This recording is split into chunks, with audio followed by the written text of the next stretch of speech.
to a place where I felt at home. Take me back to a day when we weren't alone. Take me back to an age when the world felt small, way back before we blew it all. Take me back to a place where I felt at home. Take me back to a day when we weren't alone. Take me back to an age when the world felt small, way back before we blew it all. Too many things going on, I can't keep track of them all. From people dropping a bomb to people putting up walls. I feel like life is on hold, perception stuck in a vault. I know that time can heal all, but how much time till we fall? It's awfully chilly outside when there's no shelter to hide. When everything is a lie, you'll find that out in some time. But when the things on your mind are all considered a crime, communication aside, we'll all just fight till we die. Is this an argument or just the start of it? Either way, I don't wanna be a part of it. Can I just get some space? I don't have the heart for this. I can't be picking up the pieces, fixing scars from this. Is this an argument or just the start of it?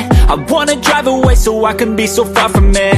I wanna find a place where no one breaks their promises, or maybe drown myself in something that is bottomless. Take me back to a place where I felt at home. Take me back to a day when we weren't alone. Take me back to an age when the world felt small, way back before we blew it all. Take me back to a place where I felt at home. Take me back to a day when we weren't alone. Take me back to an age when the world felt small, way back before we blew it all. I know that things seem bad, but they could be much worse. There's always someone else who has a greater curse, a greater thirst, a hunger, pain, and mercy. Just find whatever you got and try to be thankful first. I wanna feel again, I need a couple friends. I never really understood just how the story ends, but I can feel it's tense, don't know the consequence. The volatility of life, my only confidence. Is this an argument or just the start of it?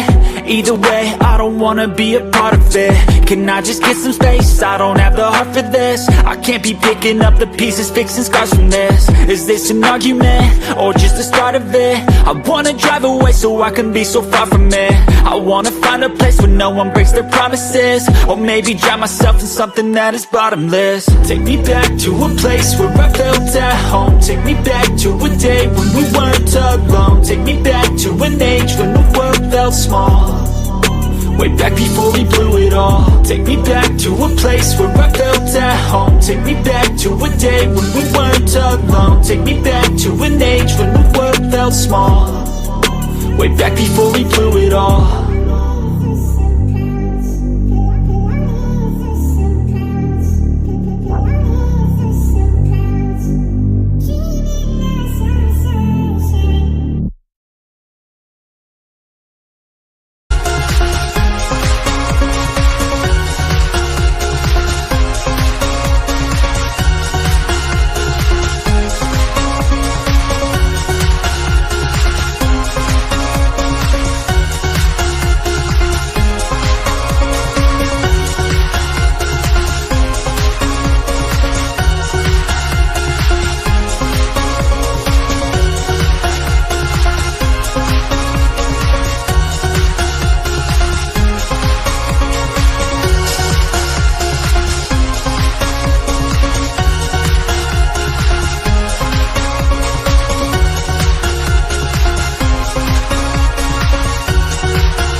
I work blind, got vision I don't need to see. I'm picking mind over matter, I believe in me. I need to find more hours in the day to breathe. Need to find more power in the way I be. And when my mind turns sour with the painful scenes, I need to scream out loud, I can't stop me. I wanna be the greatest like Rocky. You know I leave them all hating like a hobby. I'm out here making moves like a lobby. And if you ain't with me, it's your loss, see. I got my mind on the facts, I'm a python, grab what I like real fast. Stroke until I have everything I attack, everything that I lack, everything that I want, and I see, matter of fact. Cause I'm my own worst enemy. Only if I let it be. I can control anything if I can just think carefully. I control my destiny. Deep up in my mind I manifest it. Every morning I wake up obsessed, and everything I do the best. And deep within manifested.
Hello and welcome to my Mind Over Your Matter. My name is Rick, and this is gonna be a sad one. Oh man, what a day! What a day! What hell of a day! I did a 10.5 hour show. It was only supposed to be like 4. Turned out that we had breaking news. A senseless act of violence happened earlier today at Utah University, where Charlie Kirk was speaking. He was speaking truth, and his life was cut short. And I have a candle here for him that I'm going to light right now. It's right here. You can't really see it, but it's back here. But you're going to see it when I light it up. And this is in honor of Charlie Kirk. Wow, gone too soon at the age of 31.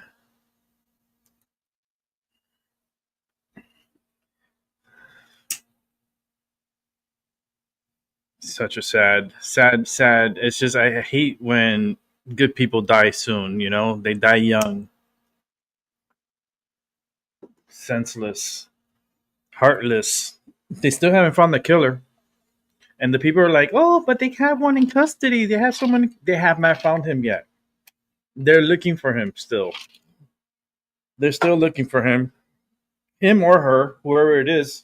We don't know, right? Because we jumped to him, but it could be a her. What a tragic day. I tell you, this is a really sad day for the nation. Not for the nation, but for the world, for all of us, innocent lives keep dying, and they quick to blame the guns. Oh, we had a stronger gun reform. No, that's what happened. AOC, you sound stupid. Shut the fuck up. Like, people kill people. Guns don't kill people. Last time I checked, gun is still there, and it still hasn't shot nobody yet. Unless I pull the trigger, then the gun is active. But until then, people still kill people. They already want to attack the guns. Oh, it's the gun's fault. Blame the gun. It's the gun's fault. It's not the gun's fault. It's the person behind the gun who's at fault in liberty and took someone's life. An innocent person that is a great debater and spoke truth and by speaking truth, put them in a dangerous predicament, right? How is that any different between me or Tyson that come on here on YouTube and speak every day? And we try to speak truth to you guys on a daily basis. It's crazy. It is wild. I'm rolling a joint right now because I need one after today. It's been a long day. I smoked 2 joints earlier, actually like 2.5, and I got to smoke this one for tonight's show. Um, man, it just makes me sick, man. I'm sick to my like the way I felt earlier. Like I wish I would have recorded myself. I felt so bad. I felt all over my body. I was feeling like like I was dying. Like it felt like death. If that energy of death, that's what I felt, and it was so weird. And I had a lot of anxiety, and I felt like just super weird. And then when I text Tyson, and I told him about the death, and I told him I believe he's dead. And I kept feeling that death because I felt Charlie's energy. I kept feeling his energy and his rage. It was a rage. It was so mad, and he crossed through me. I felt it. I felt the energy, and I knew it was him because it was like untimely death. Like he was not. This is not was supposed to happen, and yet someone came and did it to him, and now he's not with us. And now, how far is this gonna go? Like, are we gonna have civil war because of this, or what's the deal with the Democrats? Because the Democrats are very quiet. They're really quick. They want to protest already, and they're already gathering around and saying it's the guns. It's the guns' fault. Blame the guns. Blame the left because of their soft on guns. Are you kidding me? These people, I can't take them anymore. It's like I don't know. I just the more I think about it, the more I feel bad. You know, just an innocent life gone way too soon, way, way, way too soon. Um, Only 31 years old. He accomplished so much as a 31-year-old than many people that are here alive now. They will never accomplish because they don't have the cojones to accomplish it. But man, this man, he was a trailblazer, and he really was one of a kind, like literally one of a kind, one of one.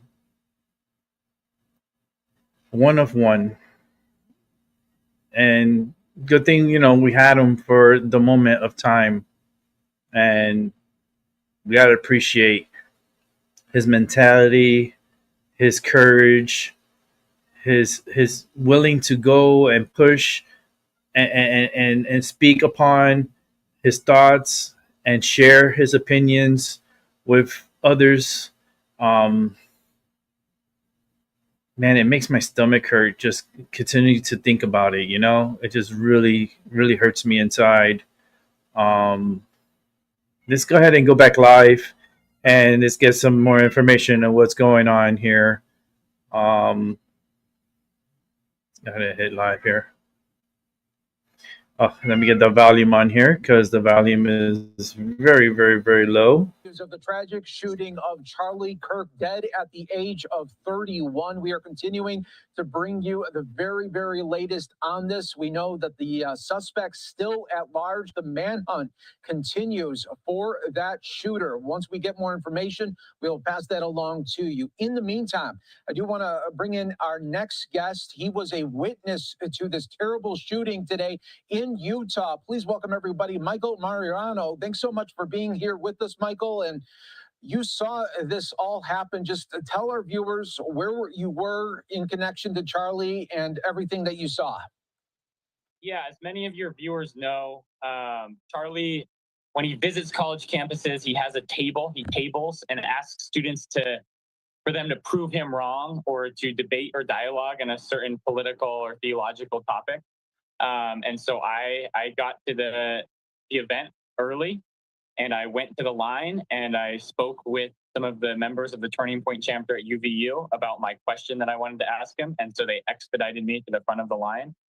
And Charlie arrived on scene at about 12:02, a few minutes after noon, and I believe the shot was fired at 12:10. And I was probably 10th in line to ask a question. So only 10 or 12 feet to his right, and he was shot in his left neck.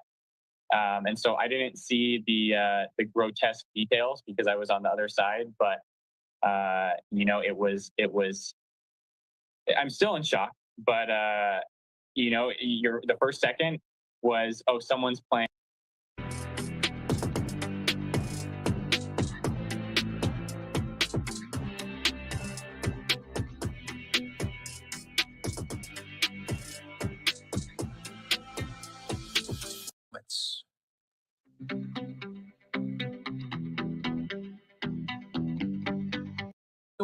To bring you the very, very latest on this. We know that the suspect's still at large. The manhunt continues for that shooter. Once we get more information, Still trying to get this up and going right. In the meantime, I do want to bring in our next guest. He was a witness to this terrible shooting today in Utah. Please welcome everybody, Michael Mariano. Thanks so much for being here with us, Michael. And you saw this all happen. Just tell our viewers where you were in connection to Charlie and everything that you saw.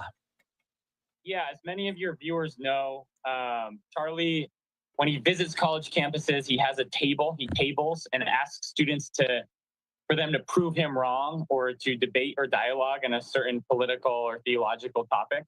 And so I got to the event early, and I went to the line and I spoke with some of the members of the Turning Point chapter at UVU about my question that I wanted to ask him. And so they expedited me to the front of the line.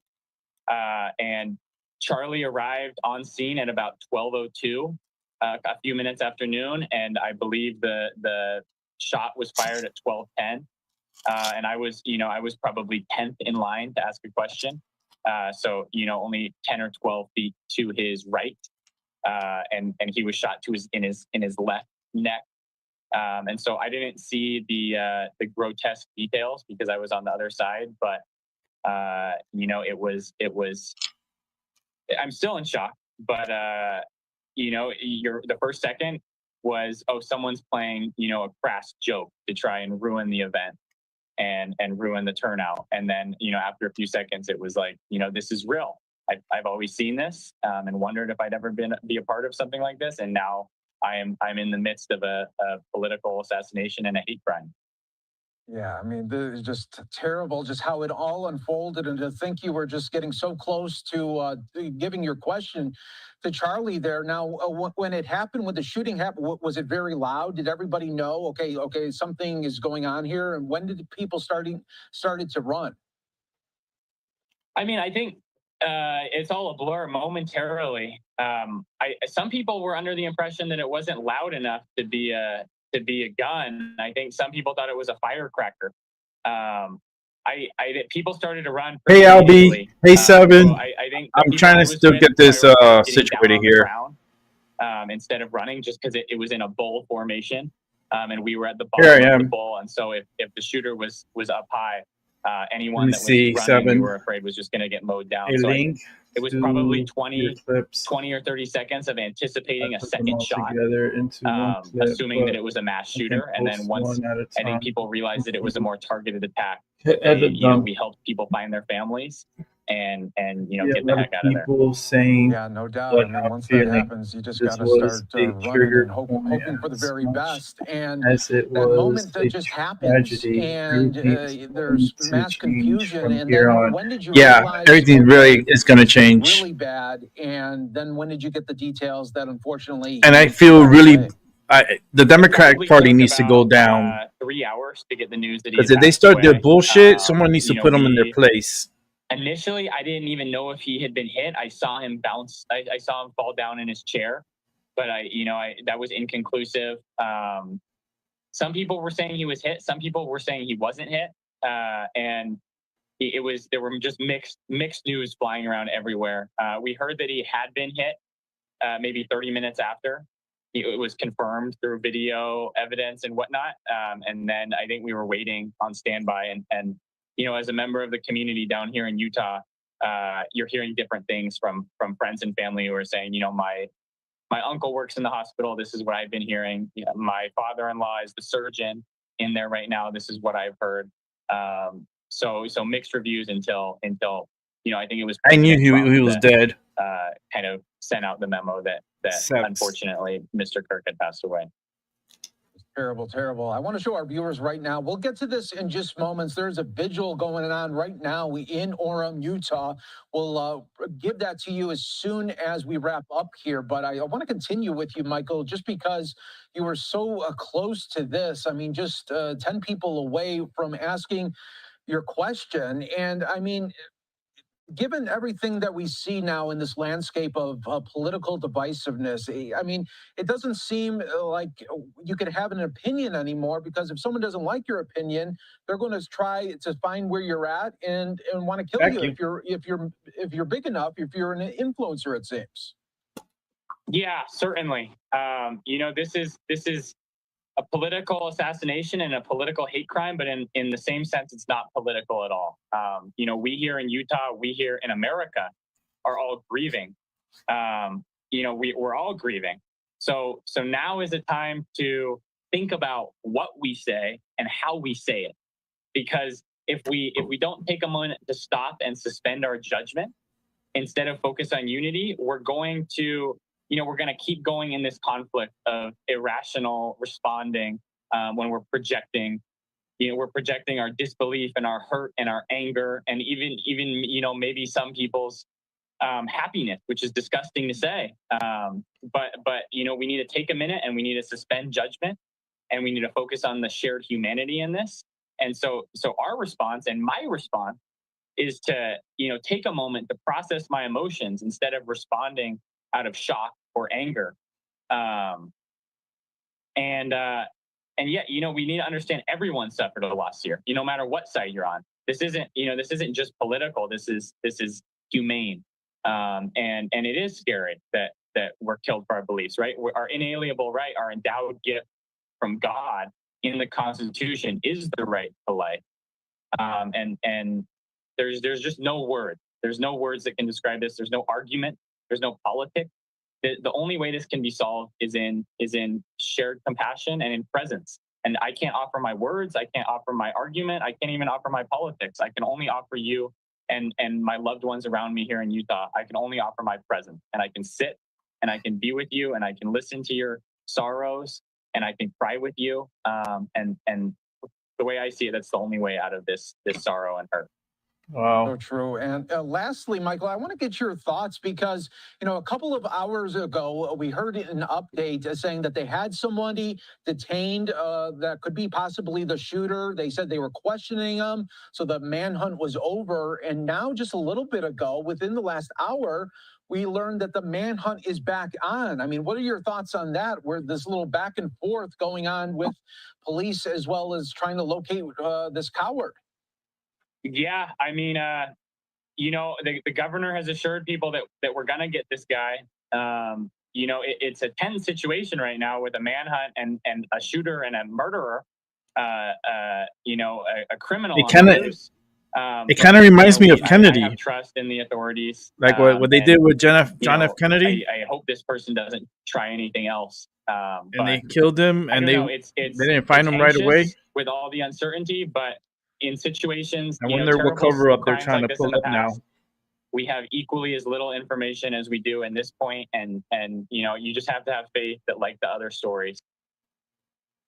And what's sad, a lot of people are celebrating this. Knows more than they're letting on, and they have a trace on this guy, and we're going to get him, and we're going to prosecute him to the highest extent of the law.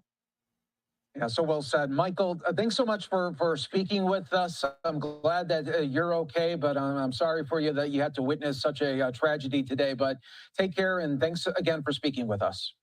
Thanks, Mike. God bless. You as well. Take care. All right, everyone. We now want to take you out live to that vigil that is going on right now in Utah. Let's listen in on Live Now from Fox. by its calling. But the Constitution, it represents the body of people who came together, were inspired and called of God against their own interest to create a higher and better way to live. This one shot will be heard across the world faster and farther than any one shot has ever been heard. I assure you. Do something in your own lives to take responsibility for the freedoms which we enjoy and stand for the very things in which we have been beneficiaries of. And let's not be complacent in prosperity. Let's not be complacent in the comforts that we enjoy in this wonderful place, this symbolic place on earth, voted one of the happiest places to live on earth, right here in the greatest country of this earth. This is where this happened. You are in the room where it happened. This is where you get to go forward and determine with your children, your family, your people of influence, how you will respond. And may God be with us in how we do so. So thank you. Thank you. So I've got one more thing to say, and then Ryan wants to say a word. I've heard in that little talk that we need to take action and how you're going to act here forward. Does everyone hear about a gentleman named OFA that was killed about 60 days ago downtown Salt Lake? Some heads nod, some not. So we went down to a counter protest. This is important. We went down to a counter protest. There were 7,000 protesting to get rid of Donald Trump, the government, and all that stuff. There was only 6 of us down there, masked up. We were watching.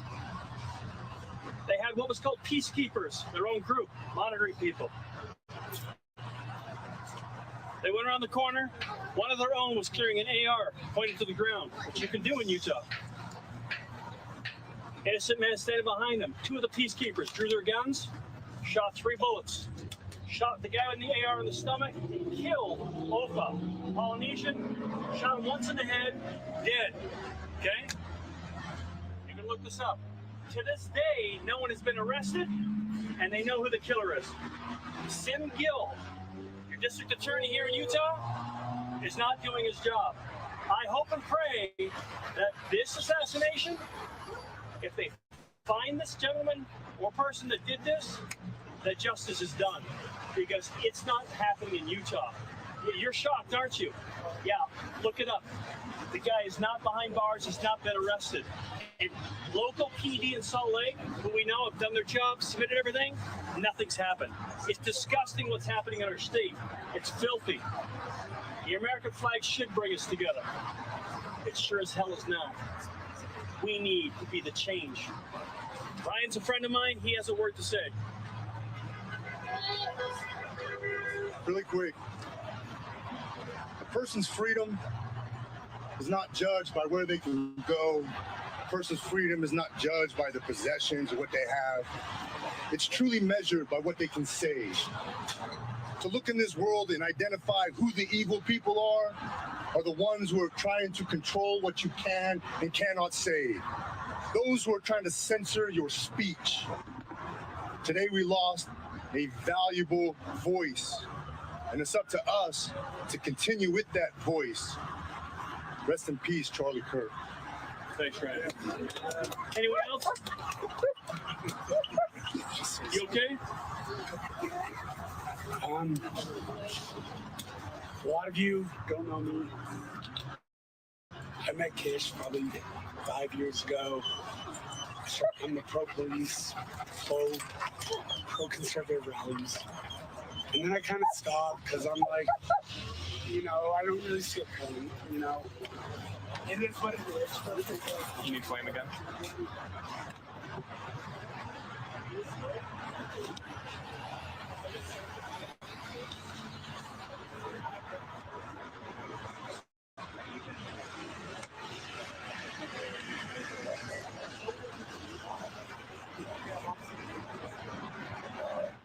All right, people just coming together in Orem, Utah, still in shock, as you can see, of the death and murder of Charlie Kirk. We are going to take another 2-minute break. Stay right here with us.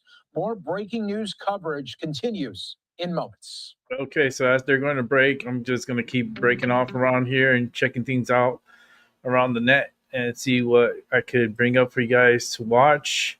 I do got a couple of videos here to watch with you guys, so bear with me and try to get this coordinated here.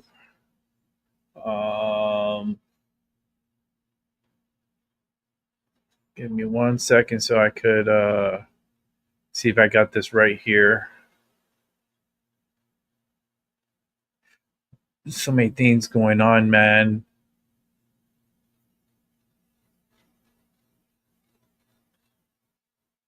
Okay, let's go ahead and watch this one here from Jason A. He just uploaded something, so let's check this out.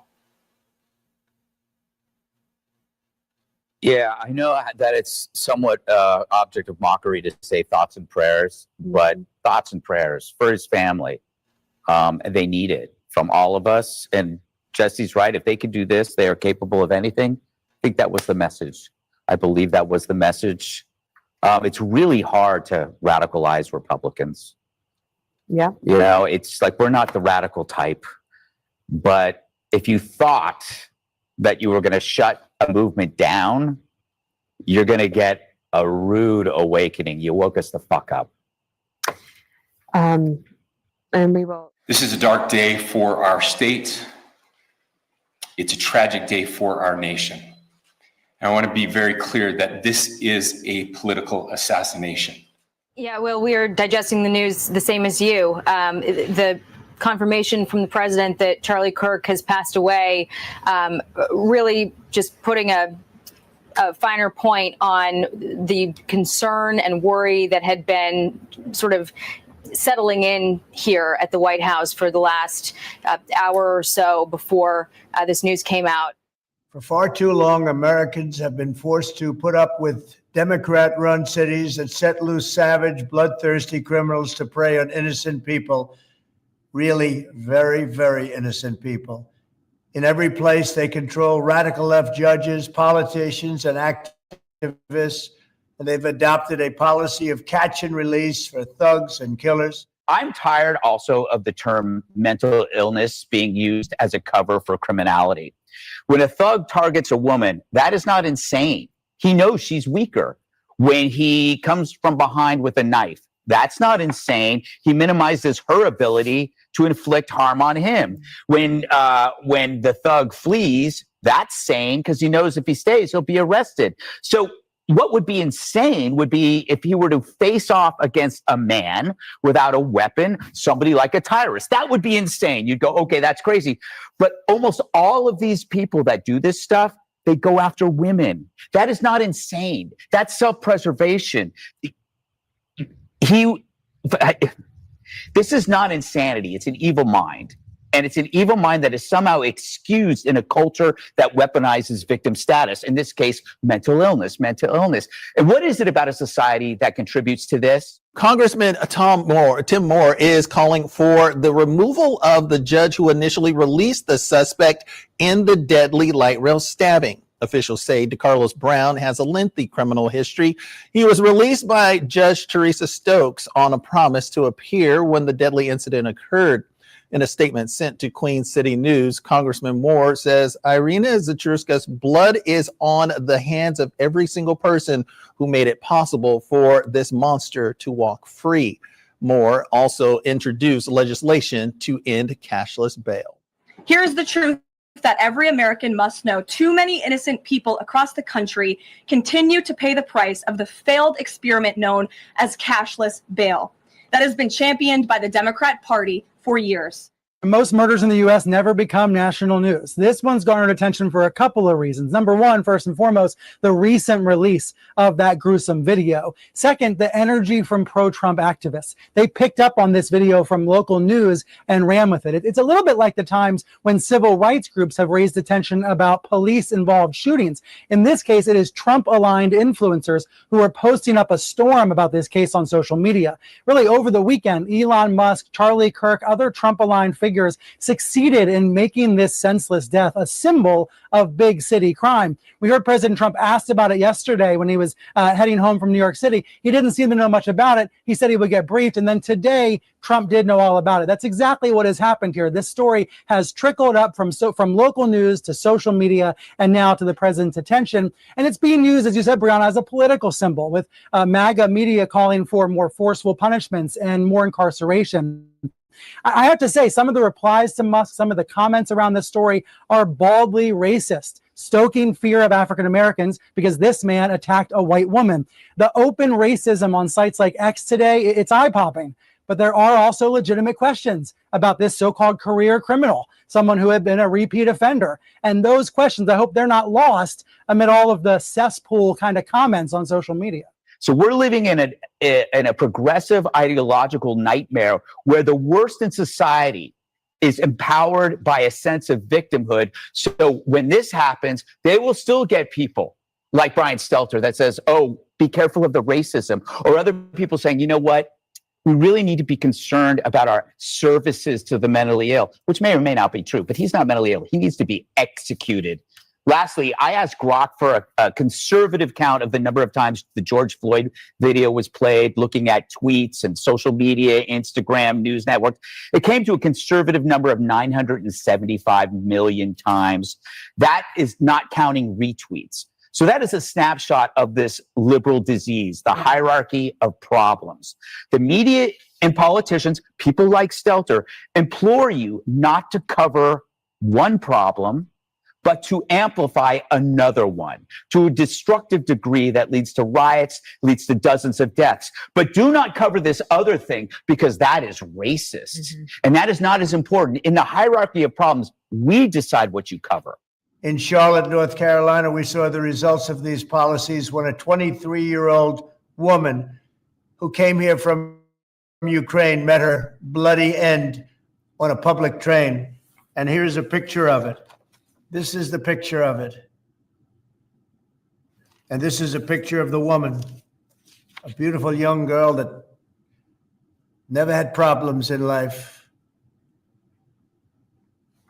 with a magnificent future in this country. And now she's dead.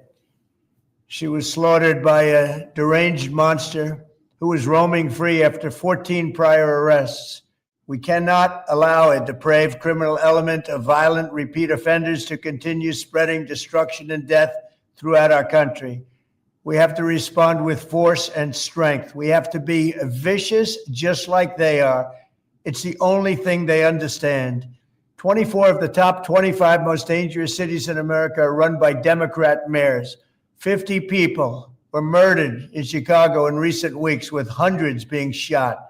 And it's time to stop this madness. The people of our country need to insist on protection, safety, law, and order. We have proven that it can be done because we did it right here in D.C., in District of Columbia. The capital of America was a bloodthirsty, horrible, dangerous place, one of the worst. And now it's a crime-free city, and we're going to keep it that way. It can be done. It can happen fast. All we want is, please, Mr. President, we need help. Chicago needs help. Other cities needs help. We'll do what has to be done because we're going to make America safe again. And that includes our big cities. We're going to make those cities safe. Thank you. And we are watching here live, Kennedy, the flag being lowered to half-mast in honor of Charlie Kirk's life. This was at the order of the President of the United States, who issued the first statement after Charlie Kirk. Should be given the Medal of Freedom. You know that, right? Thank you, Jason A., for another beautiful entry. I believe Charlie Kirk deserves the Medal of Freedom, and I think it would be an honor to give to his wife and kids during a ceremony. Maybe in the house or somewhere in Washington, a proper setting. This is very devastating news today. It's just so sad, you know, because it just continues to happen, and it's very reckless. And the Democrats are very reckless. It's just like, I think the Democrats got their playbook from the Grinch. I mean, I think they watched the Grinch movie too many times that it make their heart grow 10 times smaller. And they to me are the biggest problem that we have right now in society. It's definitely the Democratic Party and their thinking. Um, we need to come together to figure how can we like how can we protect one another, how can we get along again, because I feel like that's something that we have lost, and that's the togetherness, the love thy neighbor, you know, like where's the respect? There's no respect. It's like it's all one-sided, and it's all sad, and it's disturbing to the point that it's like we lost someone who's very impactful in politics, and not only in politics but in life. You know, a young innocent life taken away, way too young. 31, that's super young. Um, it's sad. It's just I'm lost for words. Um, you know what? Let's go ahead and throw it over here. Let's throw it on this side here. I don't. Okay, this is. Let me set this up here. All right, here we go. I'm never at a loss for words on this channel until this moment. I have no words. Perhaps it's for the best.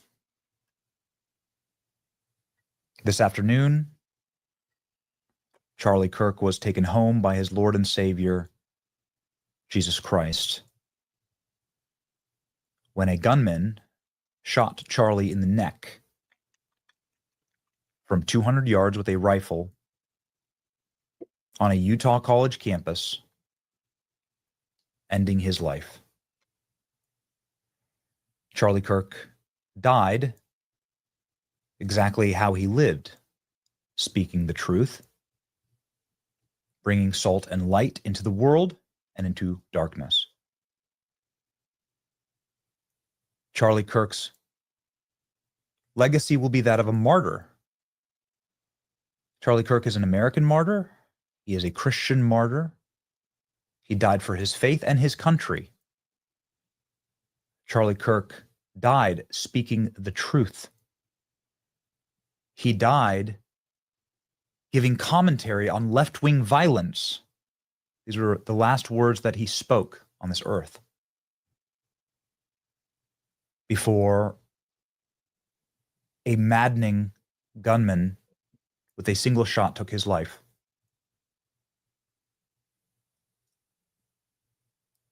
It now falls to us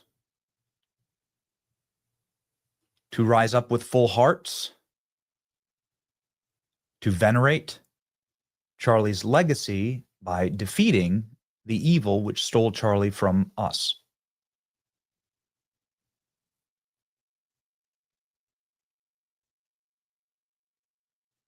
God help us. This is America's turning point.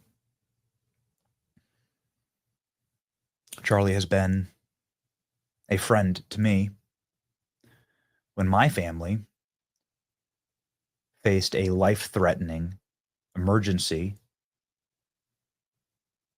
brought about by obscene and dangerous radical left-wing policies in Washington, D.C. Charlie offered me his home here in Florida so that I could move my family to safety. I've worked with Charlie for 10 years at Turning Point USA. We've built many things together. We've done many trips together.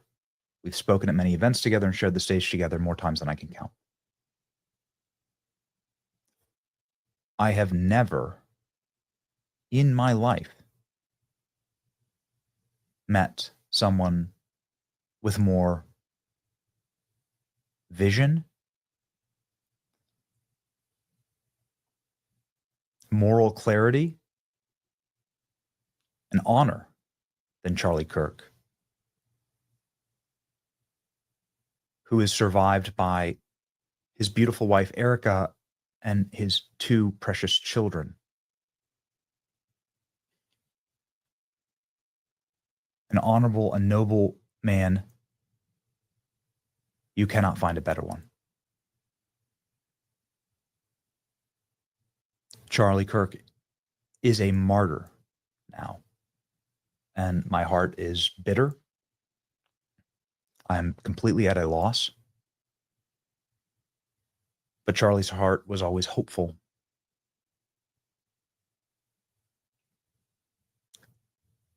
God worked through him. We all saw it in prophetic ways. And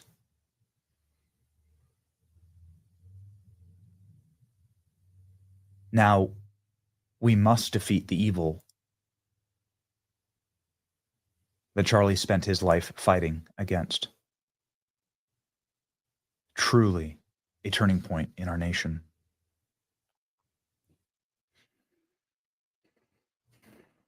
So as I compose myself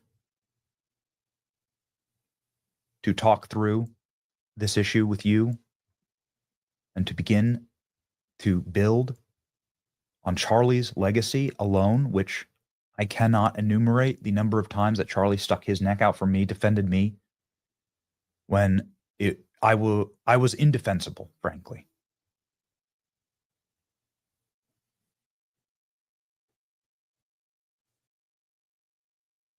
I will have a steely and hardened resolve. Thank you, lady. Like, to continue. It's in a my own sad poor day. way the work that Charlie so nobly advanced, and we must all. Vain. President Trump, the great and legendary Charlie Kirk, is dead. No one understood or had the heart of the youth of the United States of America better than Charlie. He was loved and admired by all, especially me, and now he is no longer with us. Melania, and my sympathies will go out to his beautiful wife, Erica, and his family. Charlie, we love you.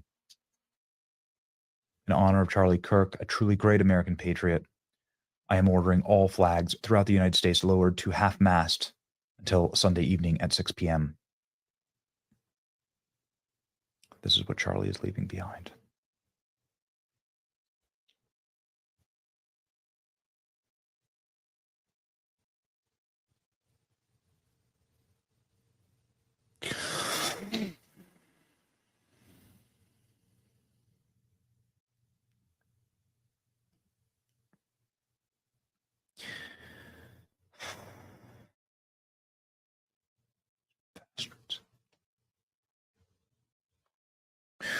President Trump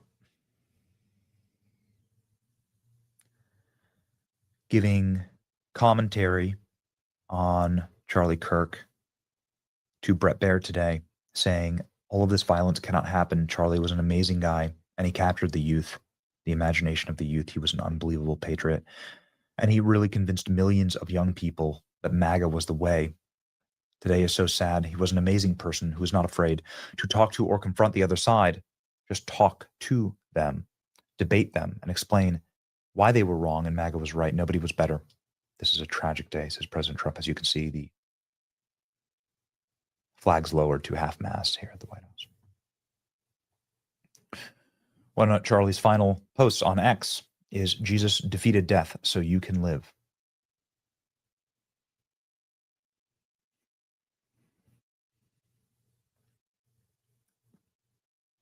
Greg Gutfeld saying it quite nicely here.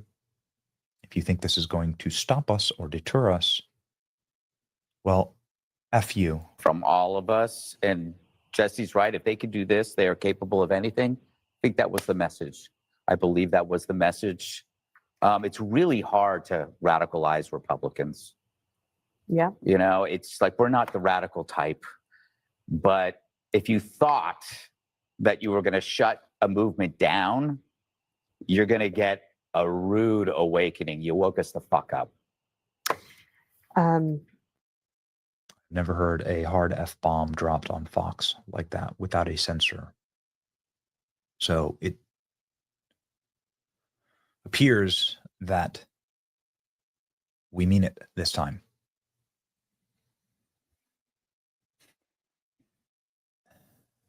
Charlie Kirk's only activity,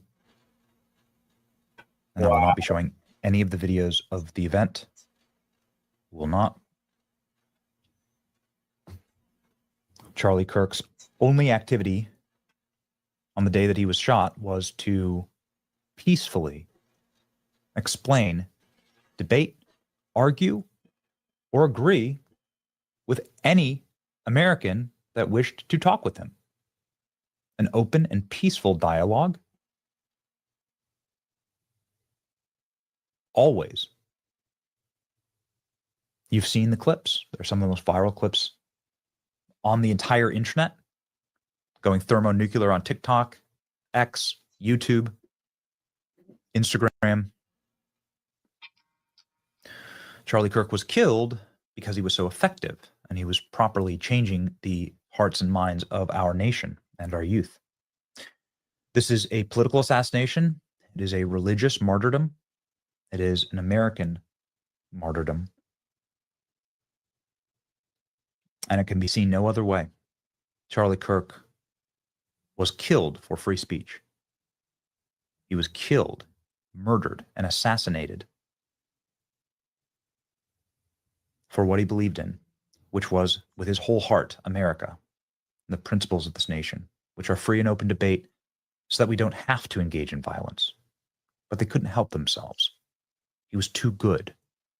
Charlie won the debate, and so when you lose, the only recourse of the loser is to kill. Force. Now I believe, ladies and gentlemen, we will see distinct and severe change in this nation. And it will be the legacy of Charlie that kicked it all off. The true turning point. Fox News did a in memoriam for Charlie. I thought it was beautiful. And so, ladies and gentlemen, there'll be more in the coming days. But those are my thoughts and my deep, real, on my knees prayers for Charlie's surviving family. It falls to us to lift them up. Pray. Pray now. Pray real prayers for them. A memoriam for Charlie. Here we go.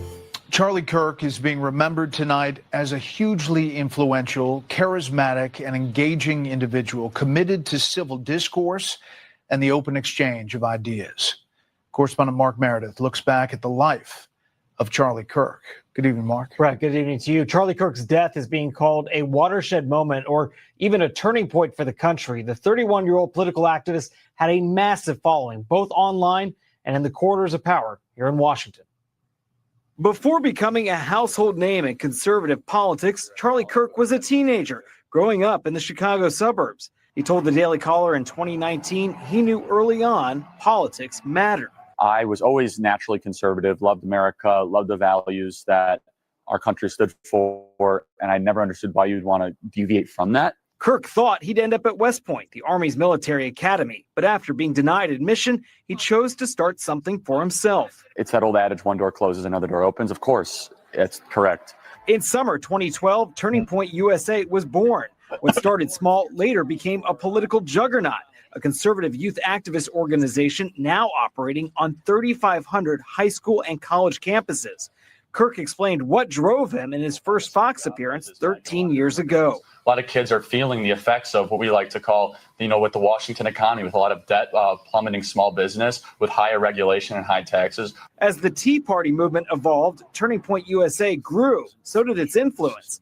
The AP writing Turning Point events became more ornate, taking on a nightclub atmosphere with strobe lights, pyrotechnics, and thousands of young conservatives in attendance. Kirk endorsed then-candidate Donald Trump in 2016 and later worked to re-elect him in 2020. I believe it's imperative we get the president reelected. In fact, I think he's going to get reelected. As Trump later regrouped for 2024, Kirk continued to build an empire and a family. He married his wife, Erica, in 2021 and later became a dad of 2.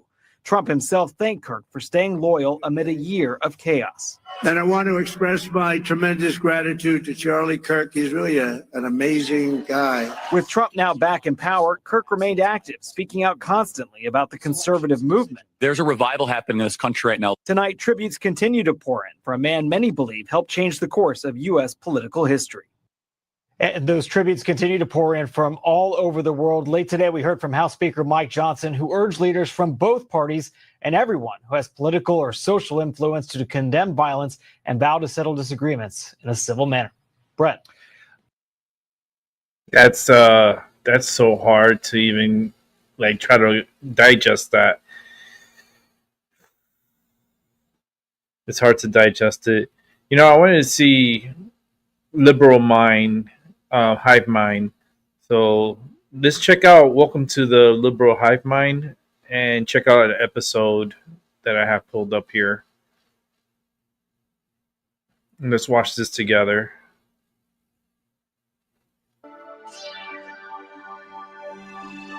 Okay, guys, welcome to the Liberal Hive Mind, yada, yada.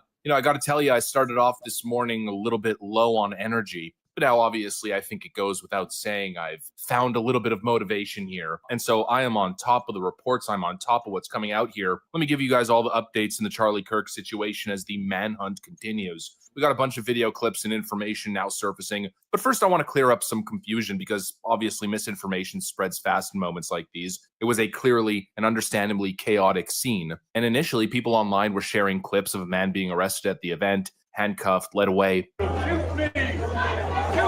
Was that you? We don't know if it's him or not.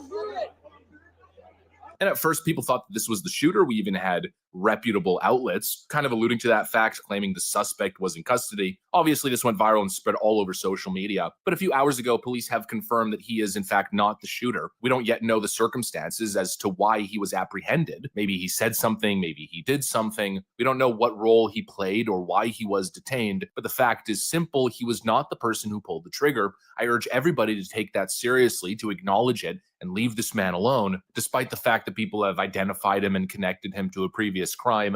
In this particular case, there's no confirmed connection, and some people have been spreading false accusations, so let's get that out of the way right off the bat. And now let's move into what we actually know. So we do now finally have confirmed videos of the shooter. We have 2 videos, in fact. I'll go ahead and play those. Get right up. Yeah. You think he'd already be in place? You would think that. So there's somebody on the roof right there? Just saying. He just ran from over, where's my finger?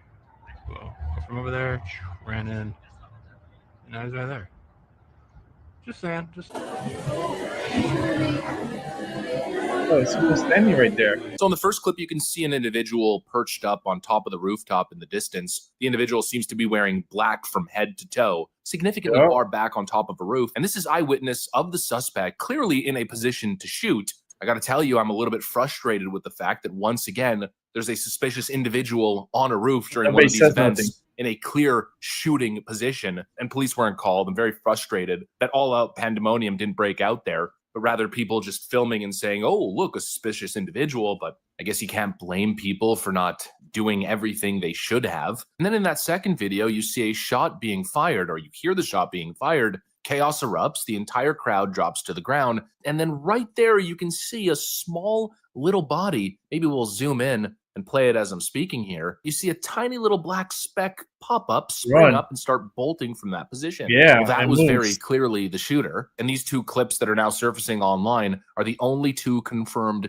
videos of the shooter. So now we have some confirmed information. Let's talk about what we actually know. We can pull up satellite images, aerial photos of the Utah Valley University campus. And from what we can gather, it seems the individual is on this building right over here. This building is known as the Losey Center at Utah Valley University. And if we zoom in on the Google Maps, it's where the UVU Career Development Center, the UVU Women's Success Center, and the UVU Veteran Success Center is, just to add as much detail as possible. Now, I think we can definitely confirm that this is the building if we take a side-by-side here and just look at the architectural structure of this building. You can tell that it pretty much lines up one-to-one. You'll see the shooter perched, and there's multiple levels that kind of step upwards. The side wall also seems to be roughly the same color, an orangish red stone or brick. And Fox News is reporting that this was roughly 200 yards away from where Charlie Kirk was posted during the event. I want to bring in now, this is actually, let's start with this new statement from Utah Valley University. We had a speaker, Charlie Kirk, invited by a student group, Turning Point USA, speaking on campus today at noon. At about 12:20,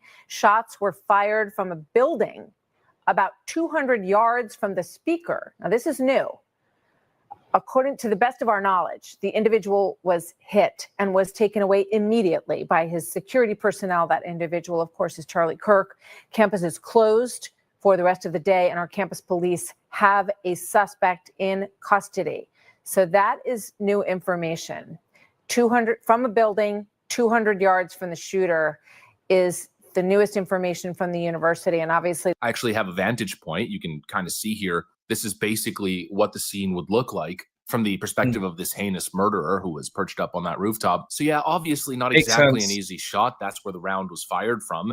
And naturally, people are already jumping to conclusions and making assumptions. There's claims that this had to have been a professional hit by a trained sniper, maybe even a state-level operation or foreign state operation. Now, I understand why people would jump to that conclusion. It does look precise. It looked calculated, but I don't think we should get carried away just yet. A 200-yard shot with a high-caliber rifle is not necessarily impossible. It doesn't take a Navy SEAL or CIA assassin to make that happen. Yeah, but you got to know the wind. Patience and a decent rifle. I think that distance is achievable, even for somebody who's more casually trained. But again, I don't blame people for asking questions. Yeah, that's a little hard. All kinds of questions. Firstly, how is this allowed to happen? That's not easy. How does someone once again manage to perch up on a rooftop at a major event like this with a weapon clearly visible and not get identified or stopped before pulling the trigger? I would say if the shooter was over on this side here, then I would say, okay, that's an easier shot. Or if he was over here, then that's an easy shot right there. But this guy is all the way in this building back here. Mind you, you got a corridor right here. So you got a channel of wind that could be channeling through here. So you gotta estimate the wind distance like to a T to hit him right in the neck. This guy is a good shooter. Not everybody could make this shot. I'm sorry. This is a very long shot. And yes, you do have to have training. You can't just be a regular Joe coming off the street and here's your rifle and aim here and shoot there and aim perfectly on someone's neck. It's just not going to happen. So this is where I disagree with liberal mindset. I believe that this person does know what he's doing with a weapon. And the fact that it only took one bullet to take this guy out speaks volumes. And the fact is, this is the question. Where is this guy at? Where is his getaway? Where's the cameras that are showing this individual roaming through this area, is getting in a car and disappearing? What vehicle is he in? Like, there's so many questions. Like, if the cameras around that area, did they pick up what the weapon looked like? Was the weapon hidden inside his clothes? Like, there's so much to ask, but this is why the investigation is ongoing. Not sure if they have the guy or not at this point. Who knows? Because they're throwing everything for a loop. And this is reminding me of JFK so much. For some reason, it's just reminding me of JFK. Shows you Let's continue.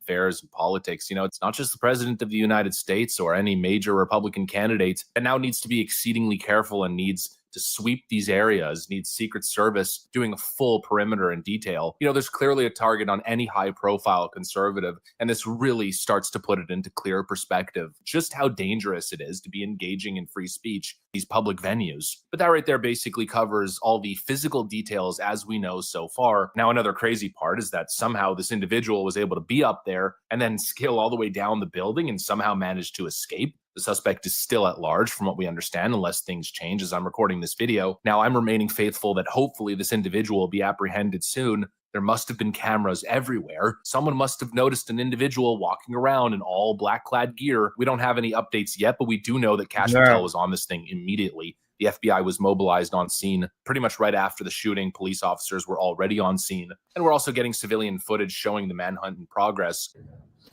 There are about 6 armed men in the backyard of a home right next to UVU campus. Apparently, they are looking for another suspect. Maybe another suspect has not been apprehended. That video shows heavily armed officers moving through a suburban neighborhood near the university. It seems they're scouring a nearby forest. We don't know if authorities have intelligence as to where the individual is or where they suspected the person to have fled, but this is clearly a major operation. This is a full-blown manhunt. And not only is the FBI on every single angle here, but so are internet sleuths. And here comes another point of interest, I guess you could say, a very, very suspicious online post. We've got an account here on X, which operates under the name Omar, with the X handle reading as Najra Galves. Not exactly sure. There has been an individual identified, potentially connected to the account. It seems to be a trans identifying individual, but of course I'm not going to show the photo just yet because nothing is confirmed. But basically, here's the suspicious part. Roughly 24 hours before the shooting, this was posted on Omar's account. Quote, Charlie Kirk is coming to my college tomorrow. I really hope someone evaporates him, literally. And then follows up by saying, let's just say something big will happen tomorrow. So those are obviously not small words. Could this possibly be the shooter himself telegraphing his intent? Could it be somebody with information, somebody close to the shooter? We don't know yet, but clearly this is impossible to dismiss considering the timing. And I can pretty much guarantee you the FBI is on this. So as you can see, there's a lot of moving pieces here. The story is moving quite quickly. I think not only is this the biggest story since the president was shot at, but it's probably one of the biggest stories in modern American history. So you can imagine the manhunt here is going to be of the highest priority. And I'm just sticking to the hope that there's no chance, there has to be zero chance that this individual simply walks away from this. I hope they track this individual. This was an act of terror, a political assassination in broad daylight. It cannot go unpunished, and I simply have faith that this terrorist will be caught. It's only a matter of time. But those are the updates as we currently have them. Thanks for watching, and I'll see you on the next one. All right, here goes some more news over here. Let's check out this despicable MSNBC. Yeah, and again, emphasize what you just emphasized. We don't know any of the full details of this. We don't know if this was a supporter shooting their gun off in celebration, or so we have no idea about this. But following up with what was just said, he's been one of the most divisive, especially divisive younger figures in this, who is constantly sort of pushing this sort of hate speech or sort of aimed at certain groups. And I always go back to hateful thoughts lead to hateful words, which then lead to hateful actions. And I think that's the environment we're in, that people just, you can't stop with these sort of awful thoughts you have and then saying these awful words and not expect awful actions to take place. Matt. And that's the unfortunate environment we're in.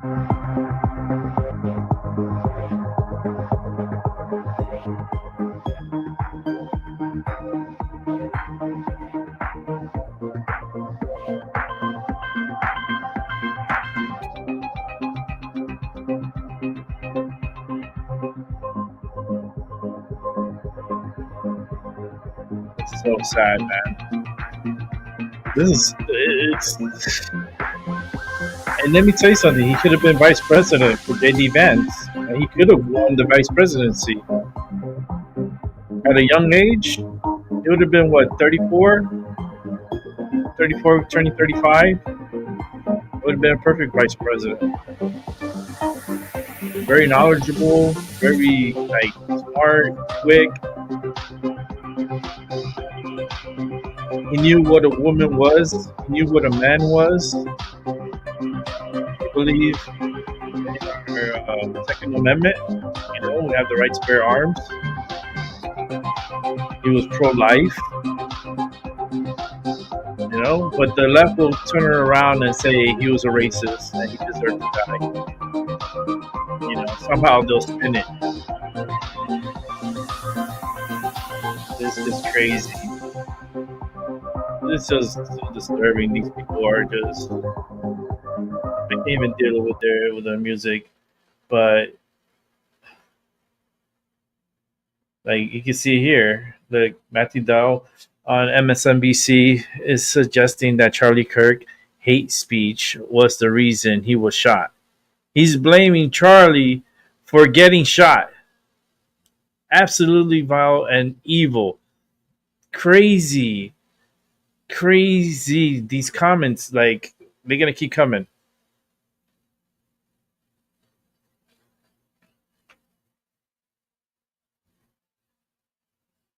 Look at it here. Here's another one.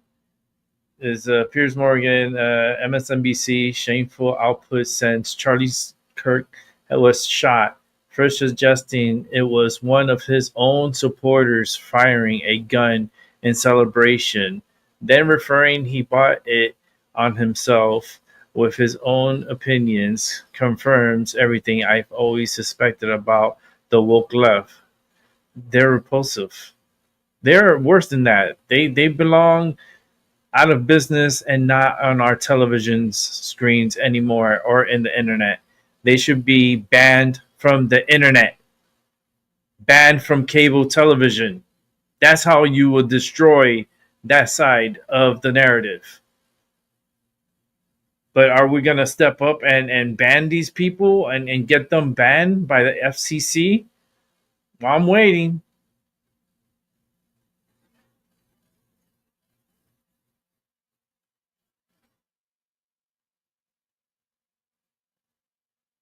You see here, it's just more of the comments here. Robbie Starbuck. Wow, MSNBC has a guy on basically saying this is Charlie Kirk's fault because of what he says and what his politics are. After this, the host continues to demise Charlie while he fights for his life. Every advertiser must be called on to pull their ads from MSNBC immediately. I suggest FCC strip their license right now. Why are we fiddle-dicking and waiting around and there's no accountability? Pull their license. End of story.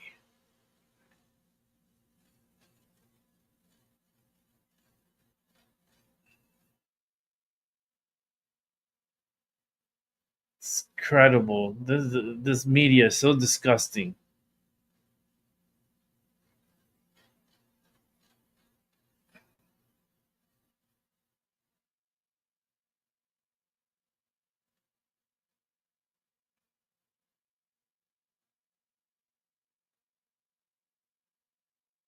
Even the president of the network freaking apologized for his comments. That's crazy.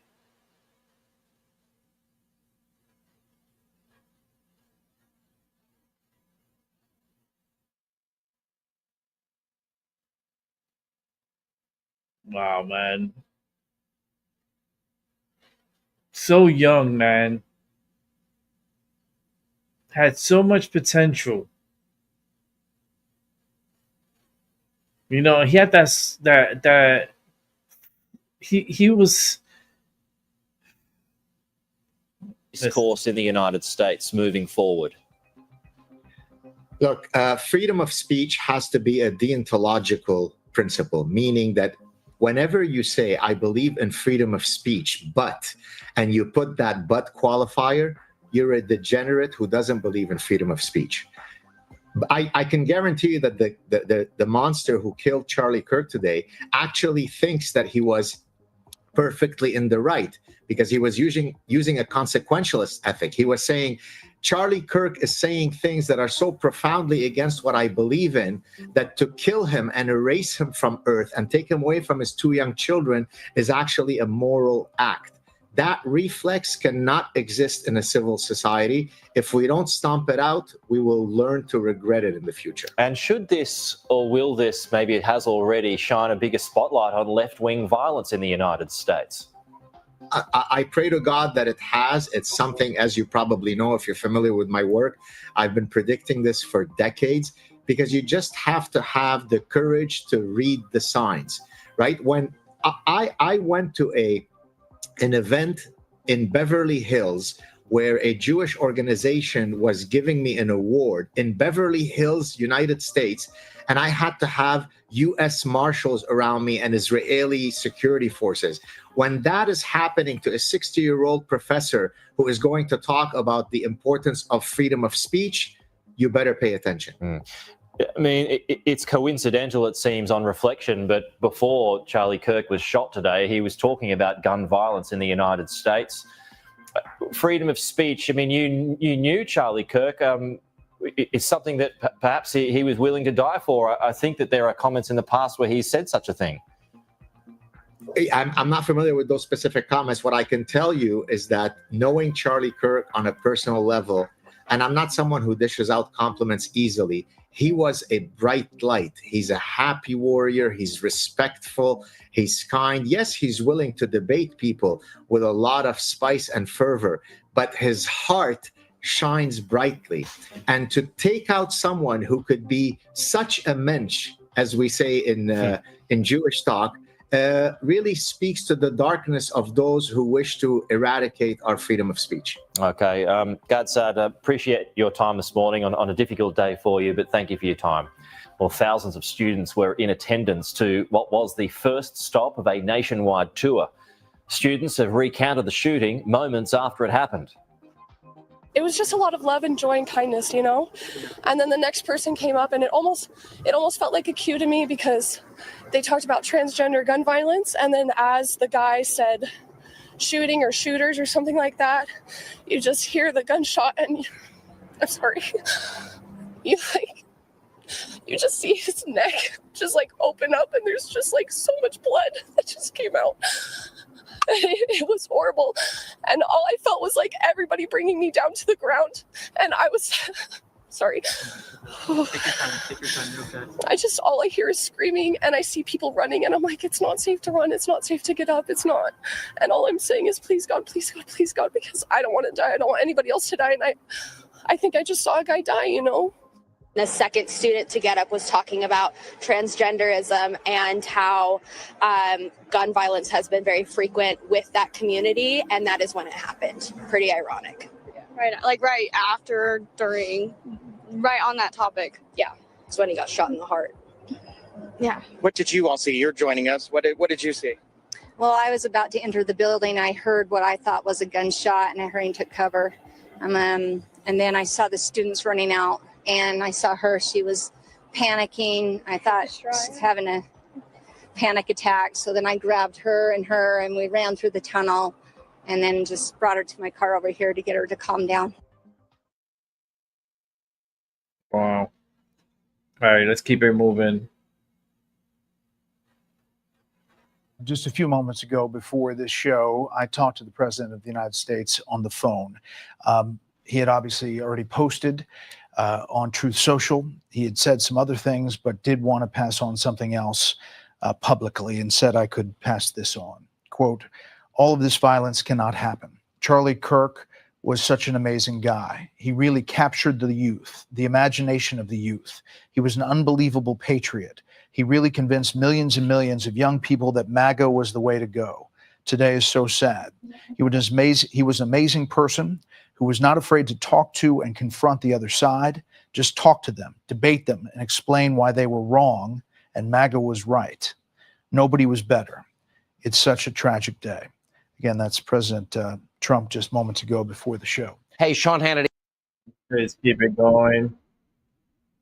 Stop this here. Let's keep going. Pirro, U.S. Attorney for Washington, D.C., joins us. Good morning. Oh, good afternoon, Judge. Excuse me. Hi, everyone. It's nice to be with you, but certainly on a day like today, it's heartbreaking for all of us. Like everyone, I've known Charlie for 10 or 12 years, and I'm heartbroken. I'm heartbroken because we had someone who literally was a voice for a generation, someone who literally could turn out young people and change an election. He was a passionate voice for conservative values, and he empowered young people. And he used this Prove Me Wrong tour to spark open debate on campuses across the country.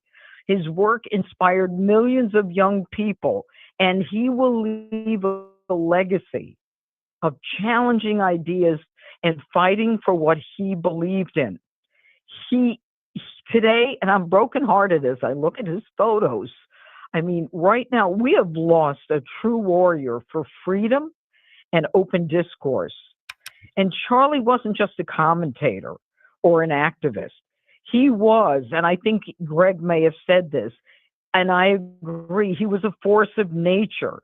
He built Turning Point USA from the ground up, and he gave young conservatives a platform in a world that often tried to silence them on university campuses, preventing them from saying what they believed, getting people to write papers that they didn't agree with just to get a good grade. His movement embodied everything that he believed in. He invited the tough questions, and he debated ideas head on, and he proved what we've always known, but so few people use it. He proved that truth wins when it's tested. That's what Charlie Kirk did.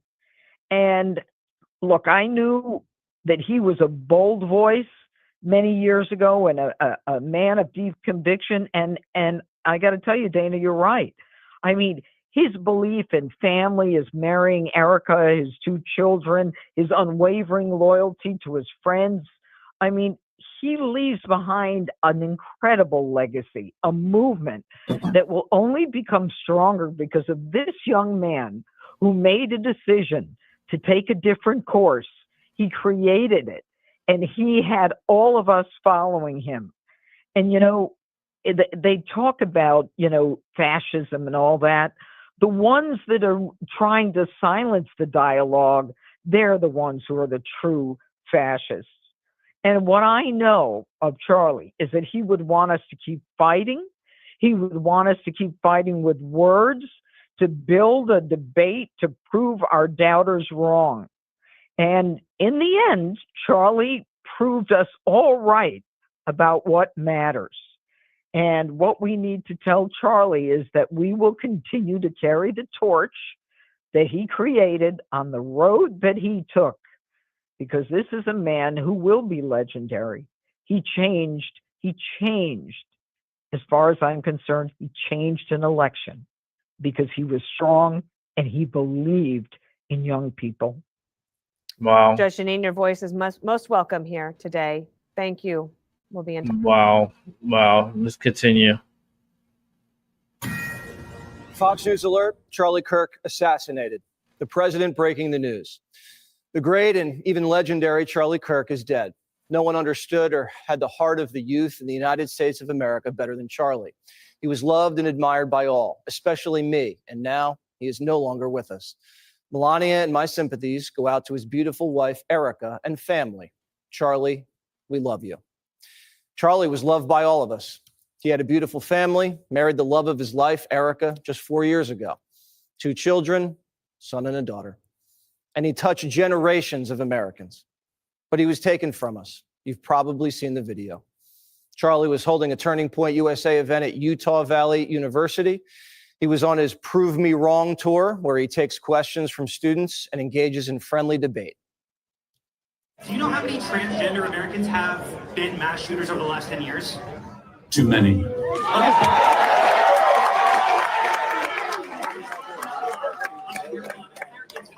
Okay, now 5 is a lot, right? I'm going to give you some credit. Do you know how many mass shooters there have been in America over the last 10 years? Counting or not counting gang violence? A second later, he was shot in the neck in the middle of the quad, sitting underneath a banner that said, "The American Comeback." We know 1 round was fired and reportedly from 200 yards away, just 50 yards more than Butler from a nearby campus building. 1 man was taken into custody, but police later determined he was not the gunman. But we do have good news. The actual person of interest has been apprehended. That's according to FBI Director Kash Patel. They're being interrogated. And the governor of Utah says the killer will pay the ultimate price. Yeah, but I think they make it crystal clear right now to whoever did this, we will find you. We will try you. And we will hold you accountable to the furthest extent of the law. And I just want to remind people that we still have the death penalty here in the state of Utah. And we're actually just hearing now that they have released the suspect who they thought was the killer. Police say they'd used surveillance video from the campus that showed the suspect wearing all black running away from the scene. Before Charlie was shot, students actually noticed a guy walking on the roof. And the FBI tells Primetime they're aware of this tape that shows someone crawling across the roof before Charlie was shot. Get right up. They had to figure out the video of the school. Yeah, look, there's someone up there. So there's somebody on the roof right there? Just saying? He just ran from over, where's my finger? Whoa. From over there, ran in. And now he's right there. Just saying. After the round was fired, another camera captured another person running across the roof in the distance. Charlie immediately lost a lot of blood after the bullet hit his neck and was rushed to the hospital. Man, this is reminding me of JFK. Immediately afterwards, Matthew Dowd on MSNBC said it was probably a fan who didn't know how to handle his gun.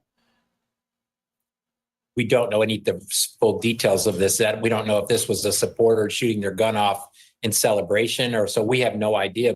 Oh, and then it got worse. MSNBC said Charlie deserved to die. He's been one of the most divisive, especially divisive younger figures in this, who is constantly sort of pushing this sort of hate speech. You can't stop with these sort of awful thoughts you have and then saying these awful words and not expect awful actions to take place. MSNBC has already apologized, but Dowd should be fired immediately because it's traitors like that who make it easier to get murdered. Charlie wasn't president. He wasn't even a politician. He was a young political star defending American freedoms, especially the freedom of speech. And if guys like Charlie are targets for assassination, we all are. Charlie Kirk's just like you and me. We speak our minds. We speak from the heart. We tell the truth because we believe in the country and everything that it was founded on. Charlie had the spirit of our founders, full of energy, passion, conviction, and an unrelenting pursuit of happiness. Charlie was always happy. You never saw the guy down. He loved what he did, and he never stopped working and fighting and pushing and persuading. Charlie Kirk grew up in the Chicago suburbs. Great athlete, good family. Dropped out of college to join the Tea Party and start a movement. He set up systems to watch professors and stop their indoctrination. Then he built up chapters across the country on campuses and launched Turning Point USA, creating the largest and best organized political mission for young Americans ever. His events were like concerts, the biggest stars on the right twice a year. We all had a blast. He left it all out in the field for Trump in 2024 and turned out the vote on the ground in the swing states.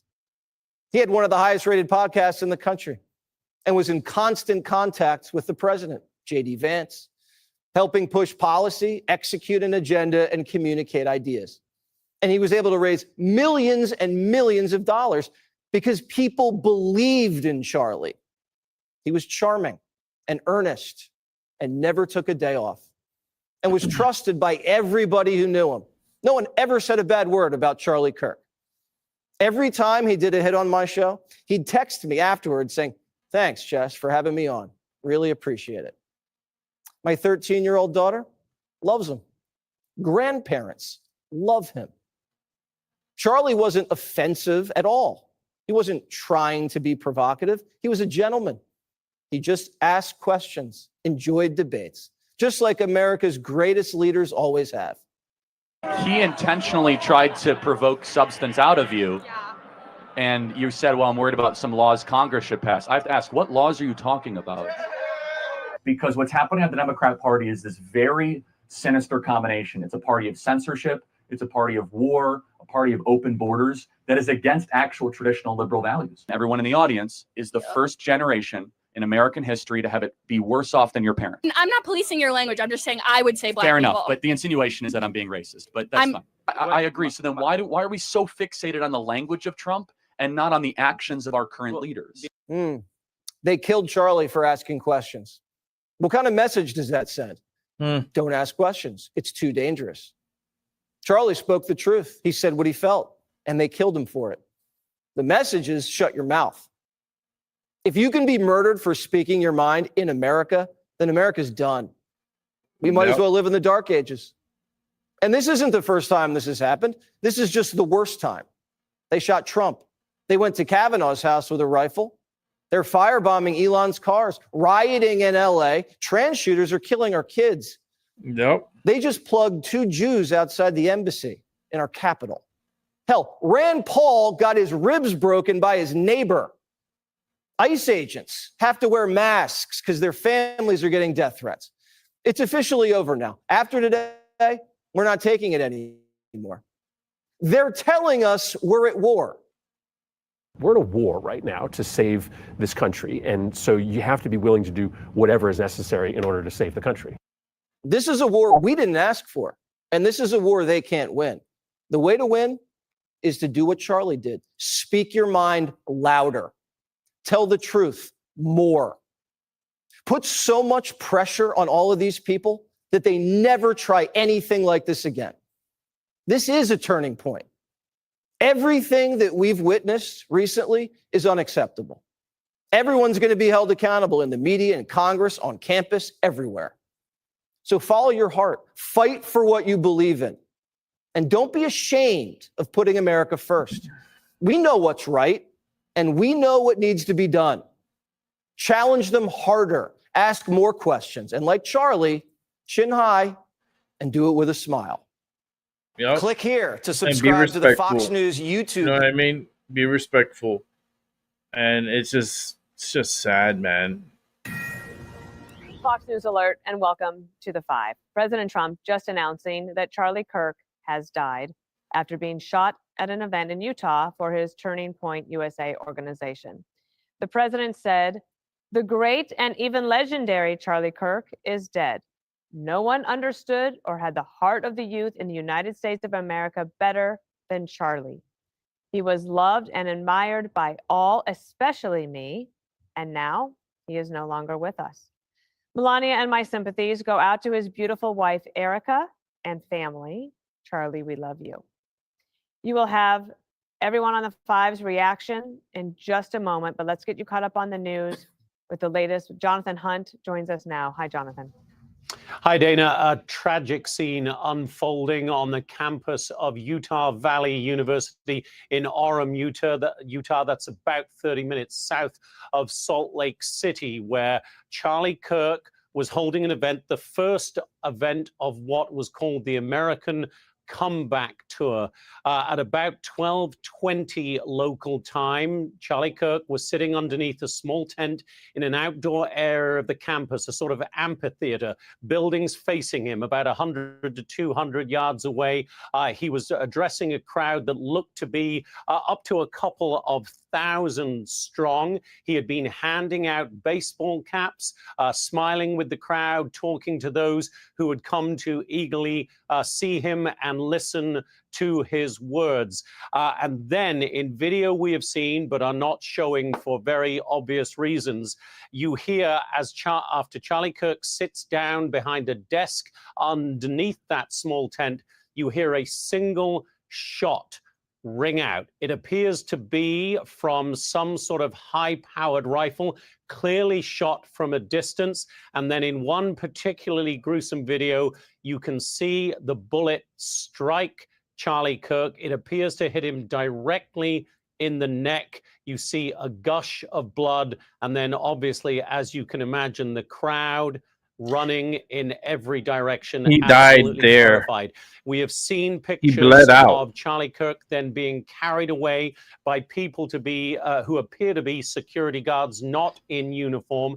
There are obviously going to be questions about the security that was in place there, but this was as Jason Chaffetz was saying, who was there on scene, an outdoor event in a conservative part of a conservative state.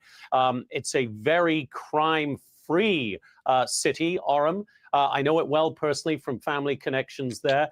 And nobody expected anything like this. It is a dreadful scene there now. The shooter appears to still be on the run at this point. Somebody was taken into custody earlier. We saw that on video. Appeared to be a more elderly gentleman. As we understand it, Dana, that man has now been released from custody and had nothing whatsoever to do with the shooting. So there is obviously very much now an urgent manhunt underway to find whoever carried out this shooting. And from the way it played out, the way it was set up, Dana, you have to think that this was very much planned and carried out by somebody very familiar with and competent with the use of a high-powered rifle. The ultimate outcome of all of this, Charlie Kirk dead at 31. I agree. You have to have at least some kind of training to deal with that type of weapon from that distance, especially with the wind and crosswinds, and yeah, it's a lot going on. Give me 1 second to set up the volume here. Back it up a little bit. All right. Cooper Brown was an event volunteer who was just feet away from Charlie when he got shot. Cooper, what happened? Yeah, so this requires a little bit of background knowledge. Yeah, man. So I work for an organization called Leadership Institute. And what we do is we work hand in hand with all the different conservative coalition groups on college campuses. So the Young Americans for Liberty, the Students for Life, and the Turning Point USAs. And so at Utah Valley, we had been really, really excited to be able to host Charlie Kirk this semester. And we had spent weeks and weeks and weeks getting volunteers, advertising for this event, and just so excited to be able to host Charlie Kirk at this university. And then unfortunately it had to end in absolute tragedy. Did you notice anything different about this event? Was it more or less hostile? Were the questions specific about trans, about the economy, about immigration? What was the vibe? Unfortunately, we really didn't get to any of the actual questions the students want to ask. But in my opinion, and I've done many of Charlie Kirk events, from Arizona to Wyoming. He was just literally at the University of Utah just last year. And this one felt actually like there was a ton of energy. Students were really, really, really excited to see Charlie Kirk come to campus, more than I had ever seen. I mean, you can see the videos, there's thousands and thousands of people there that are wanting to witness Charlie Kirk and see him speak live. I had people contacting me who I haven't known or haven't spoken to in months, ask me like, Charlie Kirk's coming to campus, I'm so excited. And so the enthusiasm was actually way up. Recruiting for this event and finding volunteers was super easy because everyone knows Charlie Kirk. Mm-hmm. Everyone on campus has seen his face. They love his content. They know what he stands for. And in Utah, it was everyone wanted to be a part of that. So when the shot rang out and you saw Charlie get hit, how'd you feel?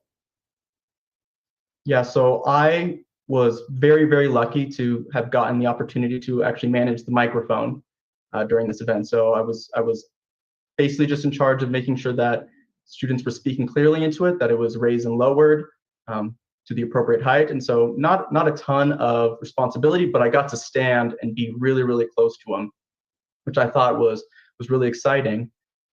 But very, very shortly after just the first question was over, we heard a very, very loud pop. And me and many of the Charlie security that I was around, all looked up.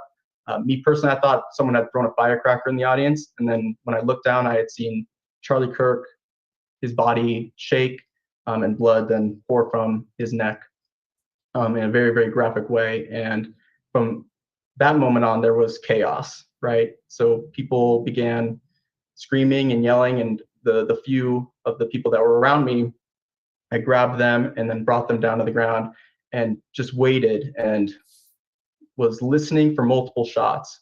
And then after 5-6 seconds, I grabbed them, and luckily I was at a location where we could have funneled many people out, and I just started grabbing people and pushing them in that direction.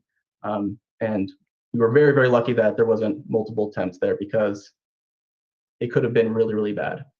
Was law enforcement there and directing traffic after the shots rang out? Yes, there was law enforcement there.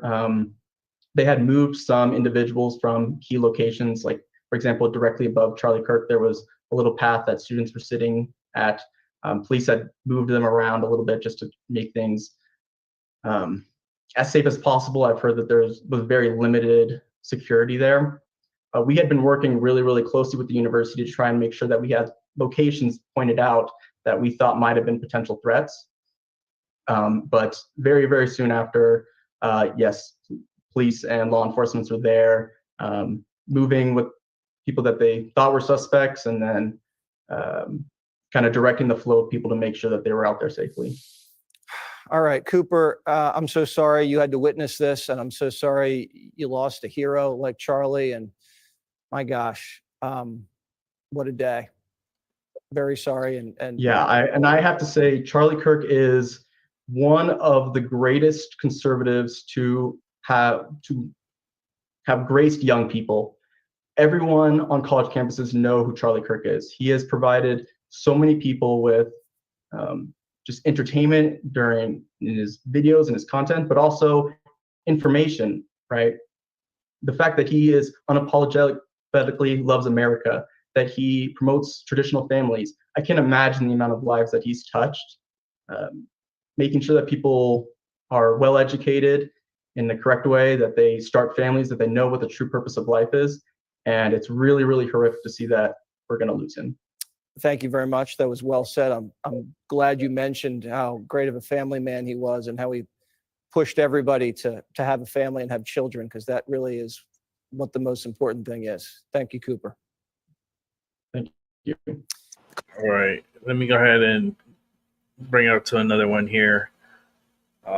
Let's check this one out. Dark day for America. The great and legendary Charlie Kirk is dead. That is how President Donald Trump described conservative father and husband Charlie Kirk, who was assassinated today at a rally in Utah. Now, this should be a moment every reasonable person agrees is wrong and horrific. But I was stunned and disgusted to see some of the media coverage in the wake of this murder. Environment in which a shooting like this happens. Yeah, and again, to emphasize what you just emphasized, we don't know any of the full details of this. We don't know if this was a supporter shooting their gun off in celebration, or so we have no idea about this. The assassination was a supporter firing a gun off in celebration. They actually put that to air. The shooting was at 12:20 p.m. Charlie was hit directly in the neck, and I've watched the video because I have to report on it, but I do not encourage anyone to see it. For so-called journalists to publish an assertion that this shot, which was from around 200 yards away, which is about 180 meters, to publish the assertion that it was an innocent mistake of a supporter is quite frankly insane. It is willfully false, and that clip isn't even the worst of the media's coverage. While showing footage of people running from gunshots, MSNBC thought it appropriate to provide context. They called him divisive at a time while he was dying from his wounds. By the way, our affiliate in Utah and the aftermath of the shooting, you could see people running away pretty quickly, as you would imagine they would do at gunshots. The FBI director, Kash Patel, has weighed in on this. He just tweeted the following: "We're closely monitoring reports of the tragic shooting involving Charlie Kirk at Utah Valley University. Our thoughts are with Charlie, his loved ones, and everyone affected. Agents will be on the scene quickly, and the FBI stands in full support of the ongoing response and the investigation." Charlie Kirk is a divisive figure, polarizing, lightning rod, whatever term you want to use. Why? Well, he's one of MAGA's most prominent voices online. He hosts a near daily podcast. He opines on almost everything. He's been very closely aligned with the president since his initial run for office in 2015, 2016. No. His ties to Trump really elevated his own brand. He was really quite young as an activist when the president launched his initial campaign, and he has kind of ridden along with MAGA since 2016 and built up a massive, massive brand of his own.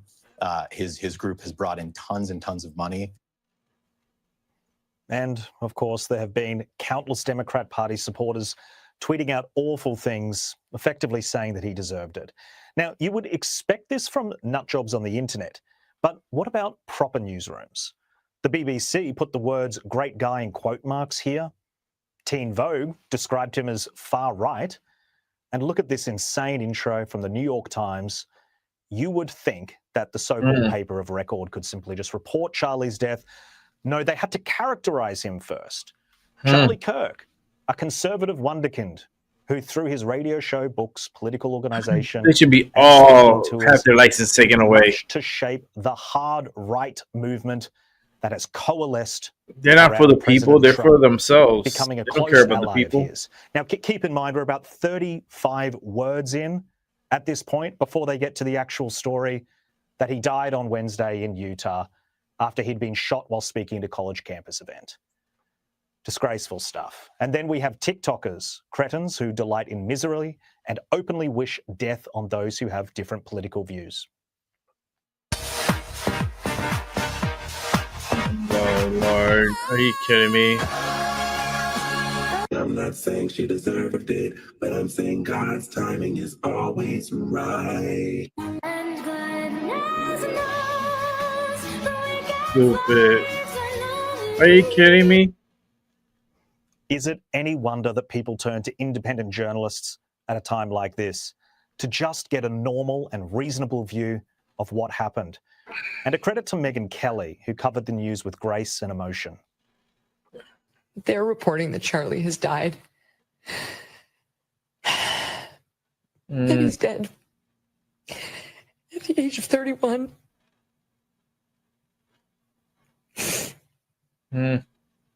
Which he would have to be if that video was real.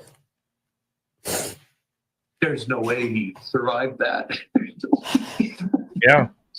You couldn't survive that. The only good thing is, They shot him in the throat from that distance. it had to have happened quickly. Right. Right. I don't think it'll start a civil war, Scott. I think it's gonna push more religion onto people. I think this is a moment where a lot of people are gonna start turning to God and being more religious, and I think it's gonna be more of a uniting than dividing. You know, because the Civil War, that's what the Democrats want. That's their barking, like their dog whistles. That's what they've been trying to do, and they continue to try to do. But the Republican Party is really the party of like the relax, not jump the gun, don't jump to conclusions. Civil War, they've been trying to do it. Look, if it would have been a Civil War moment, it would have been more of that what happened in Charlotte and the train where the black individual with the knife, stabbing the Ukrainian girl. But if you would have heard what he was saying, he referenced something about a white lady or something. He was ranting about, like, he was fussy about a white person sitting in front of him. So, it's we're living in very unique times. And I told you guys the next 2 weeks are going to be crazy. This is just the first day of the 2 weeks that I warned you about. Okay? That alert is still out there. This is just the beginning, and the beginning starts with Kurt, just being assassinated. Charlie was just assassinated today. Very brilliant individual. Like, love listening to him talk. He just speaks the truth. Like, the truth shall set you free, right? Well, the truth set him free from this planet, and he's no longer with us. And man, I felt it when it happened. When I just felt weird. Like, I felt anxiety inside of me, and I felt like this weirdness inside of me, and I was like, and then I was reading that this guy got shot in the neck. Automatically, like I'm getting like an anxiety attack, but I'm feeling like this energy and feeling like he's dying, and I knew he was dying. And then I texted my friend Tyson and told him, "Look, this guy got shot, but I believe he's dead." I told him just like that, and he was like, "What? Nah, he's not dead." I go, "He's dead." And I texted him on Discord, in reference to it. And we'll talk about it tomorrow because Tyson De La Cruz will be here tomorrow at 7:30, and we will be probably talking about this Charlie. Definitely going to be talking about Charlie Kirk tomorrow. So be here 7:30 sharp tomorrow, Thursday. It's me and Tyson De La Cruz will be most 9 out of 10 be talking about this, and I got a lot of questions. I'm sure Tyson has a lot of questions. We're gonna debate each other, and it's nice and healthy and organic. No scripts, not needed. Everything comes from the brain. So be here for that. Tyson, you're here. That's funny. I was just talking about you. I manifested you? What did I do? I did manifest you. Tyson, I'm getting stronger. Just, but you're on my side, so I got you. You're protected, man. I got you like a cocoon. I'm protecting you.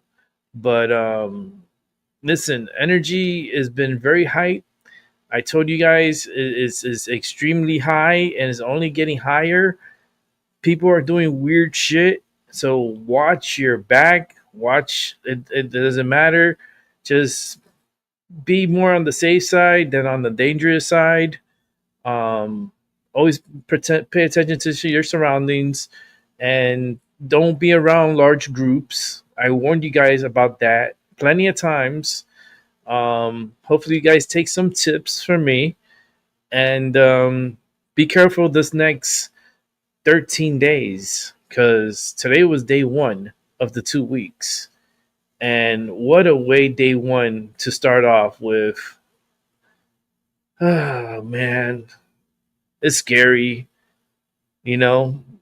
Tomorrow, well, in about, we got 48 more minutes until we reach 9/11. 9/11. And Charlie was killed on 9/10. So what's going to happen throughout the rest of the week? And I what's so wild about this and what happened today? Because there was a big false flag operation, I believe, that had transpired between Russia, Poland, claiming that Russia sent 10 drones into Poland. And I'm like, very strange, because Ukraine has been using a lot of drones, and all they got to do is get something typically close to a Russian drone and send it off over to Poland, fly it over there, and claim, "Oh, look, Russian drones come to attack you." Ah! And they blow them up, right? They blow them up. 10 of them they blew up. And how come we haven't seen any parts or any information on those drones? Because I'm pretty sure you could salvage some information from the drones, and technically to make sure they actually did come from Russia. Something's telling me inside that false flag, Ukraine sent those drones. I'm just saying what's in my head, and what's saying in my head, I'm just repeating like the messages coming out. Yeah, they want to be starting something for sure. They definitely do want to be starting something. and they would love to start World War III. They would love to start it, but what happened to Charlie today, I think, is a moment that actually calmed the world a little, and had the world focus for a few, because Charlie, like his killing has really touched almost everyone, and the fact that the president acknowledged him and is having all the flags, all military bases, naval, everywhere there is an American flag to be flown at half staff until Sunday 6 p.m. Eastern time. The rest of the week will be dedicated to Charlie. My heart goes out to his family, his wife, his young kids. They're younglings. They're babies. They're little. They're babies. Those babies now don't even have a father. It's like, I think of the future, right? And everyone's stuck in the past, and I feel like everybody makes mistakes every day. We all make mistakes every day, but do we learn from our mistakes? I don't think so, because we keep reliving our lives every day, and people every day all around the world still makes mistakes and kill people and hurt people and all the craziness. It keeps happening on a daily basis. And then you wonder, where's God? Where's Jesus? I think Jesus is busy. I think he's sleeping. I understand, because when I get up there, I will wake him up and I will let him know everything that has happened here, and then hopefully some real change will transpire here. But this is what we're dealing with, and we're dealing with radical people out there that are really loose, like screw loose in the brain for sure. And with all this left wing propaganda that they push and all the hate that they create, it's a mixture for disaster to happen. It doesn't take much for a weak mind to be influenced, especially by MSNBC and CNN and ABC and NBC and CBS. Yeah, I could go down the line, all the channels. I don't want to name them all, but a lot of these, you need to make an example. And I think pulling their license, especially their broadcast license, will be very dramatic and very punishable. Like, okay, you this is how you feel and this is how you think. Okay, this is how we feel and how we think too. Strip your license. You can no more broadcast. Like, bye-bye. Bye-bye. MSNBC, you want to be MS now? I mean, you sound stupid. Now you sound stupid.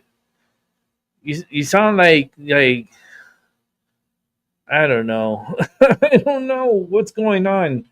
They're like, yeah, we want to be MS now. Now of what? What are you now about?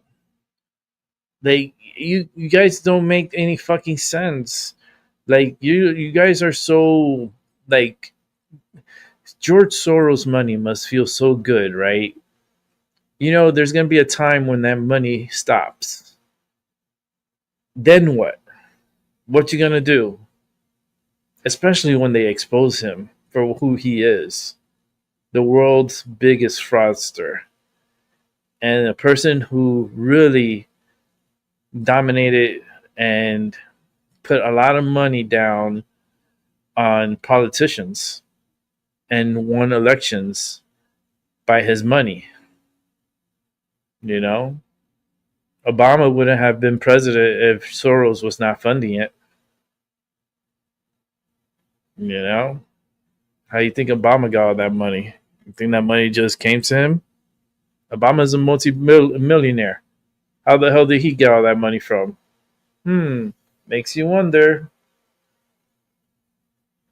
But yeah, Tyson, man, thank you for coming through, bro. I appreciate it.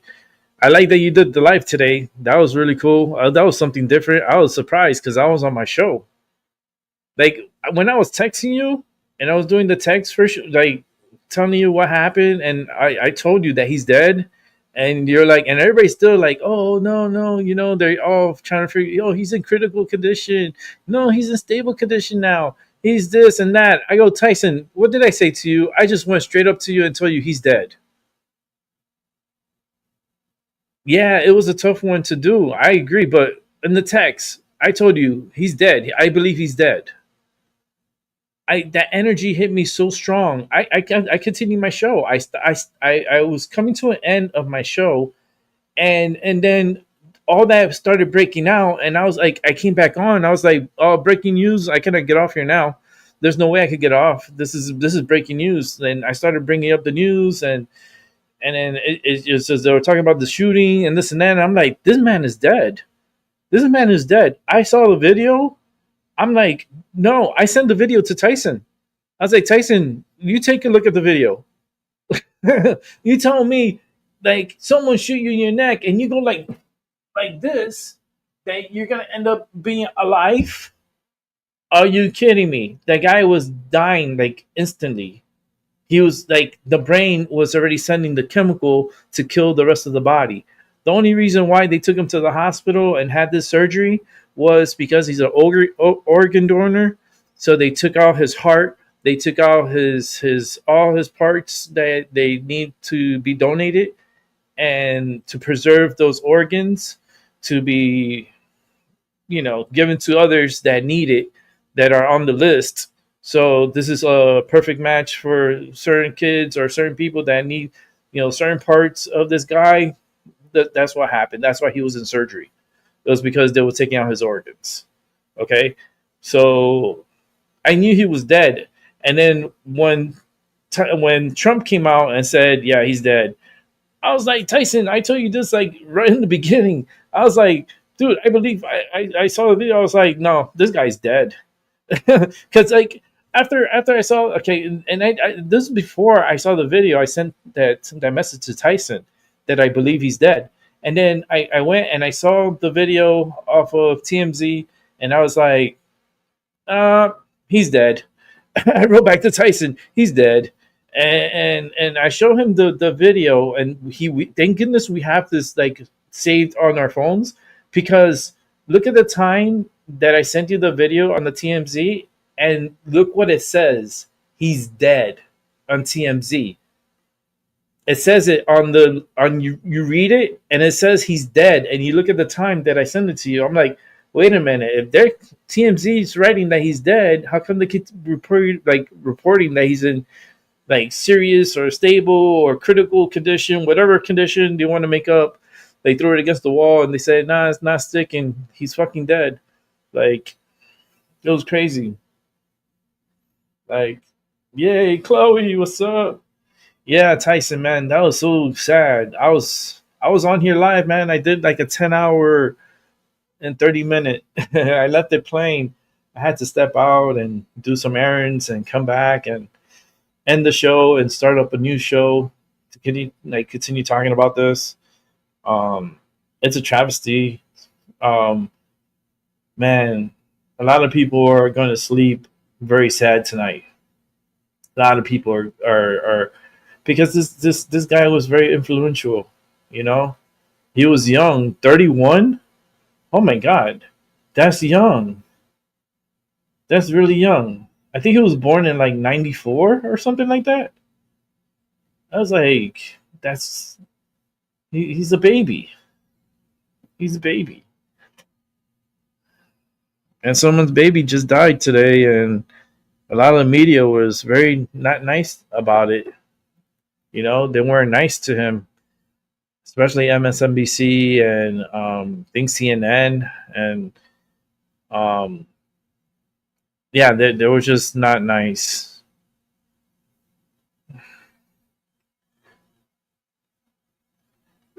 Let's see here.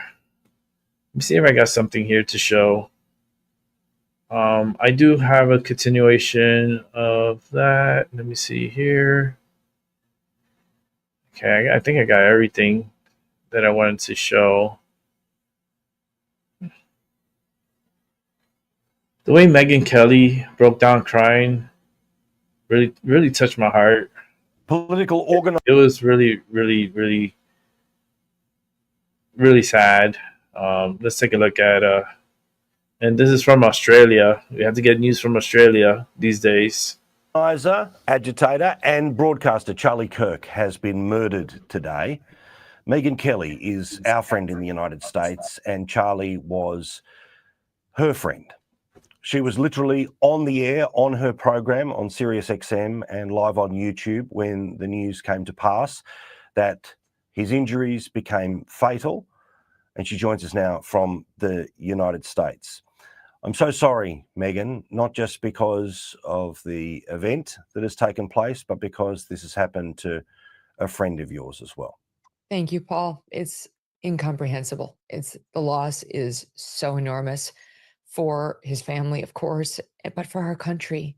And yeah, for me personally too. I can't quite get my arms around the fact that he's gone, that this larger than life figure who was a spectacular orator, who had his entire life and political future ahead of him, has been taken from us so violently in front of all of our eyes in the most disgusting and vile and jarring way possible, and that we're now living in a world without him. It's just, it hasn't sunk in yet.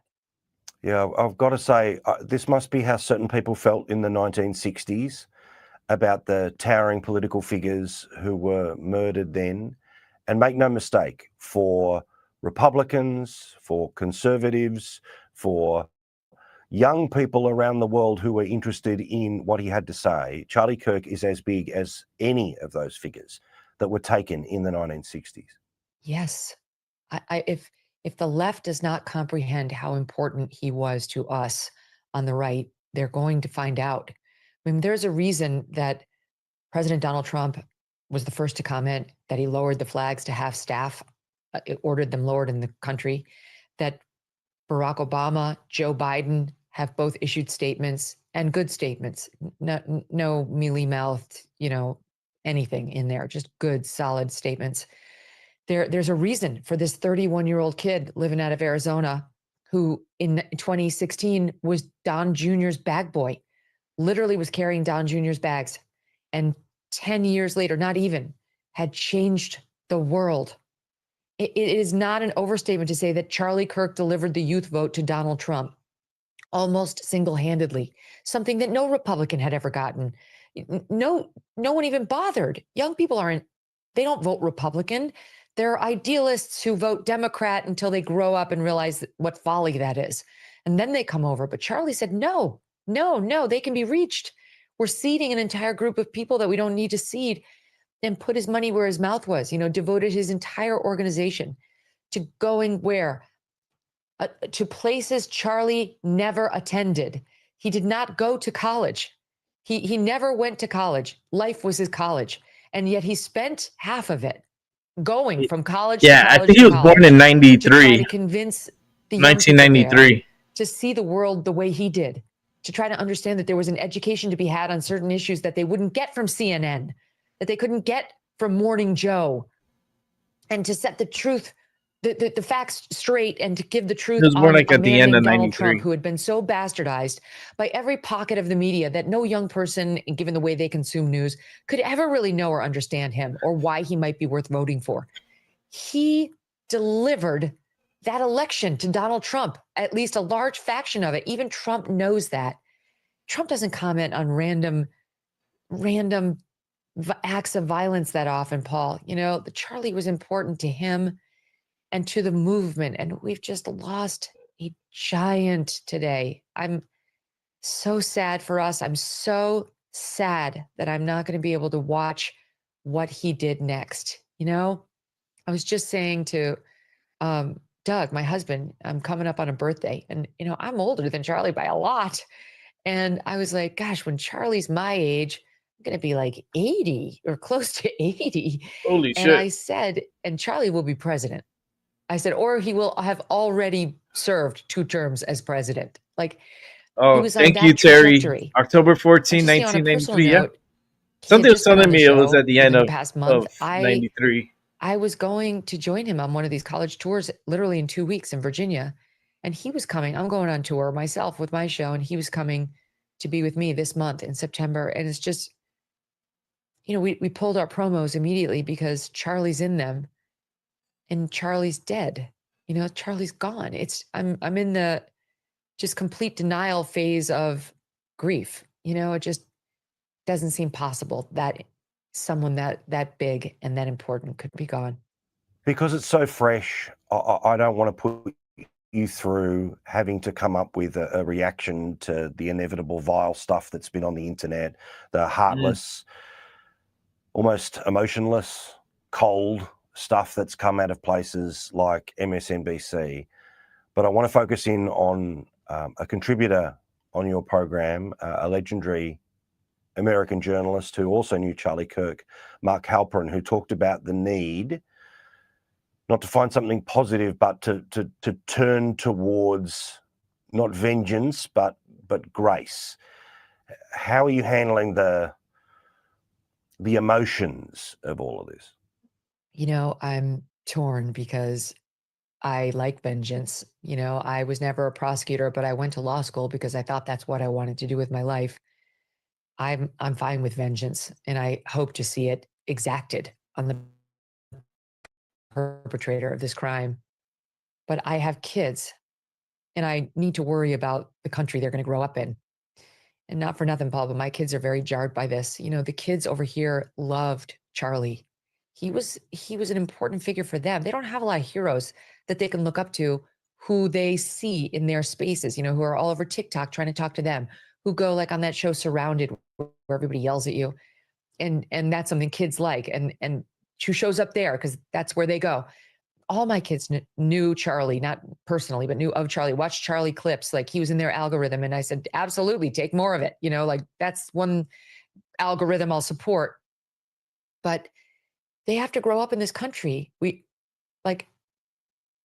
don't feel like ourselves. We haven't felt like ourselves in a while.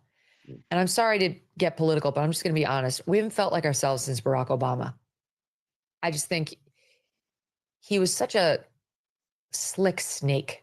He was this affable guy who was like wearing good suits and looked the part and sounded the part and dressed the part, but was so divisive in his messaging. The left, they look at you like when you say this, they don't know what you're talking about. It's like, because you don't pay attention to the other half of the country. You only pay attention to your absurd news sources, which spin and spin and spin to protect Democrats, especially if they're named Obama. He's the one who started to inject race where no one had been doing it. He's the one who started to use his pen and the phone to shove things down our throat that we didn't want. He's the one who shoved through an entitlement on our health care and our personal doctor visits that he promised he wouldn't mess with. And then he did, really hurting people, causing massive anger and open lies. He never missed an opportunity to twist the knife on the racial issue. He would do it subtly and in his own way, but it was very clear what he was doing. For the first time, we had a president who weighed in on legal cases before they'd played out. We never did that. That was a taboo that had never been crossed before him. And Donald Trump was the reason Barack Obama, reverse that. Barack Obama was the reason Donald Trump came about, that he was born as a political figure. They say Trump's divisive. He was the antidote. He was the answer to the divisiveness of Barack Obama. And we just haven't felt like ourselves for years now. I don't know if there's a settling. I don't know if there's the hand-holding, the rhetorical hand-holding that could happen in a moment where we're all looking at this tragedy and lamenting it could last and change things. But I have to hope for it because, again, I have children who need to live here, who need to grow up here, who need to stay here. I genuinely hate to ask this, but you were due, as you've mentioned, to go out on tour in the next few weeks. Not something as open as what happened today, where literally it was in the middle of a university square, but you and many other people in America don't just broadcast, but you go out there, you do shows, you are in front of hundreds and thousands of people at any one time. How are you feeling about your security and how you will have to interact for the next little while? I mean, it's certainly going to be on my mind more now than it has been. My general approach to security is I have a team that worries about it, so I don't have to, because it's a very difficult way to go through your life, having to worry about that kind of thing. You kind of can't do what we do if you are actively worried about it. But, I'll say this, I'll feel a lot better when they catch the shooter. I don't know, what does that guy's list look like? What does he have one? Is it a political motivation? Is he targeting people who say the things Charlie says? Because yeah, I say those same things. And my friends say those same things. You say those things. Like, of course, all of us in the public eye need to wonder what was the motivation here. Whatever it was, he should be executed. He should be tried, prosecuted, and when found guilty, put to death. But in my own life, yeah, we're going to have to take a look at what that looks like, Paul. I just announced this week, as I mentioned, that I'm going on tour. It's like the timing of this is very interesting. It's like I have never taken the show on tour before. I don't do a ton of live events. And, for the first time, I hadn't even considered, like, will there be magnetometers at the events? I hadn't even considered that. And now those are the kinds of questions I'm sure we're all going to have to ask. Thanks for talking, Megan. It was extraordinary to see you handle this in real time on your program. I'm so sorry that you lost your friend in Charlie Kirk. But from the other side of the world, this is a person who has changed the world, in my view, for a better place. And I'm so sorry that your mate's gone. Wow, that's sad. Now let's go ahead and check this out over here. There's a warning. Distressing content. Here we go.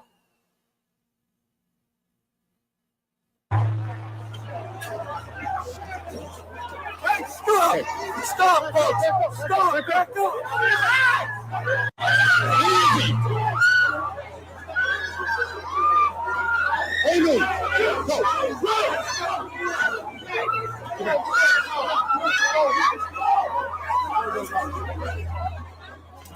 Oh my gosh! Oh my gosh! Oh my god! Oh my gosh! I hope Stop! Stop, folks! Stop! Back up! Easy!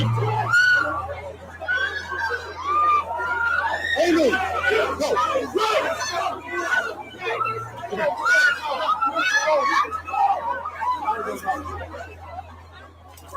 Oh my gosh! Oh my gosh! Oh my god! Oh my gosh! I hope Stop! Stop, folks! Stop! Back up! Easy! Amy! Go! That's so disturbing.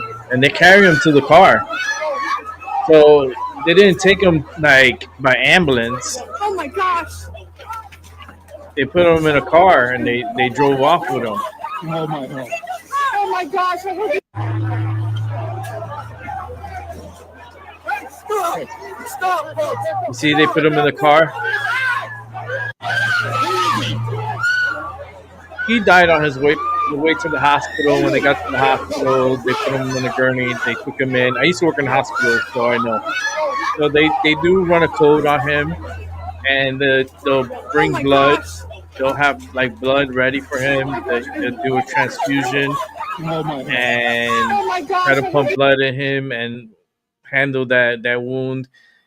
They see that the wound is just too much, it's overwhelming. They'll know right away if he falls into a cardiac arrest, and like that's it. The system shutting down. And then what they do is they take him to surgery, and in surgery that's where they take out his organs for donation. If he's an organ donor, they take out the organs, the heart, all those parts, and they have emergency surgeries for other people that are on the list that needs these organs to survive and live, and that's why when they say they had surgery and so forth that at the hospital, it's because they were harvesting the organs. But he died at the scene. The way he felt, like, flipped back, and like you could tell exactly when his life was already gone. It's very disturbing. I've seen it already. It's what a way to die, right? Imagine if that would have been Trump. That would have been, oof. This world would have gone a little crazy for sure. Let's check out this news here. Set it up here. Man, that's so crazy. Life is short, you know? This guy had it all and he lost it all today.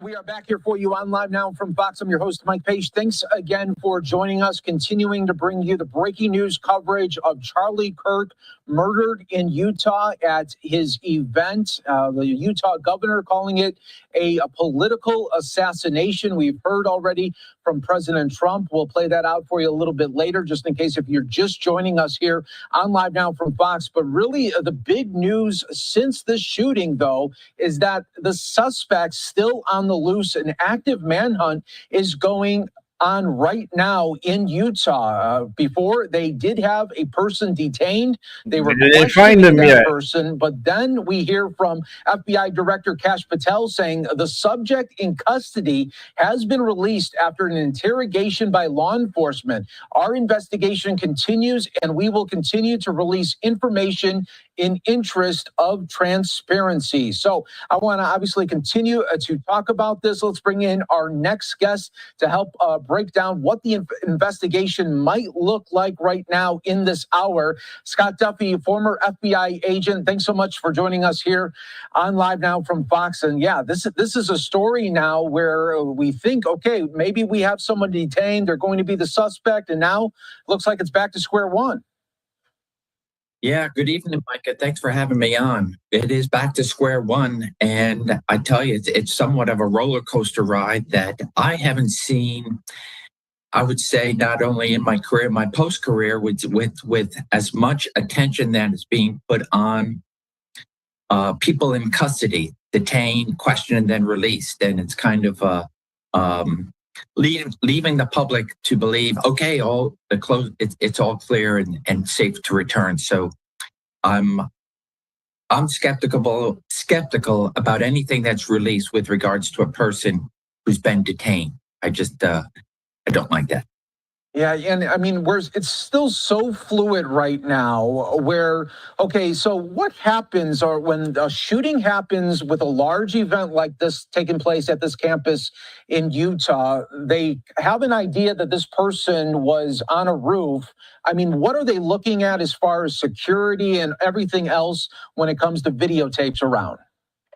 Yeah, you and I no different than the rest of the world who are combing through all their social media videos, everything that's being put out with regards to the audience, this individual that I think we have all seen, this figure on a rooftop. So, and you can imagine that there's probably many more photos and videos that are out there that are helping police, helping the FBI and other law enforcement agencies to narrow down the search. So like anything else that we have discussed, unfortunately, with these tragedies, active shooters, mass shooters, attempt assassinations, as we have seen twice on President Trump's life, and then, of course, tonight, the unspeakable tragedy of what is being called an assassination and a political assassination with regards to the life of Charlie Kirk. So right now, there was a dragnet when this first took place, as it should be. And as the perimeter is growing because the individual is not in custody, and which each and every passing hour, that perimeter continues to expand, if there is even a perimeter as we speak, depending on what they have or have set up, roadblocks, etc. So now they're doing a deep dive, and if we do not see something within a couple hours, that this will turn into a full-fledged fugitive hunt. Yeah. And Scott, I also want to get your take. Before an event like this happens, when it's outdoor, you have the open air. What is his security team as well as the local law enforcement doing around the perimeter to make sure that it's safe? Yeah. So you have an individual like this who's a private individual. He is well known, well respected, and at the same time having the polar opposites of those that don't side with his viewpoint, right? So a personal security team, and then of course you have campus security. I've already seen the reports of the police chief. They're on campus talking about how many were provided. Ultimately, I think they have the intelligence, that is his internal security team, and then shared with law enforcement wherever that Charlie Kirk was going in his past travels to say, hey, this is the intel we have. In other words, what's the level of the threats? Social media, right? There are those acceptable threats that people who just don't disagree with you and they wish you the worst. But you know through law enforcement analysis that it will never go beyond a word. And so I don't know what the internal intelligence was, if there was an escalation of perhaps these type of threats to where they could believe it would be actionable. So typically, if it's not at that level, it's simply just being aware and watching the video of Charlie Kirk being there, kind of getting a gauge of the security. Both in uniform and not in uniform, it seemed like they were more concerned with somebody who's going to jump over a barrier and then kind of be a bodyguard. As you can see by, unfortunately, what we have seen, that everyone was taken off guard. There was there's very little reaction. And so that told me nobody was expecting anything. And so I imagine the intelligence of whatever threats were out there were probably pretty low. Yeah, and do you find that a little interesting? You know, given everything that we know now, we look at Butler, where there was a man on a roof type setting, and now you look at this situation where, you know, it was a bold type of area where you had taller buildings in and around that area.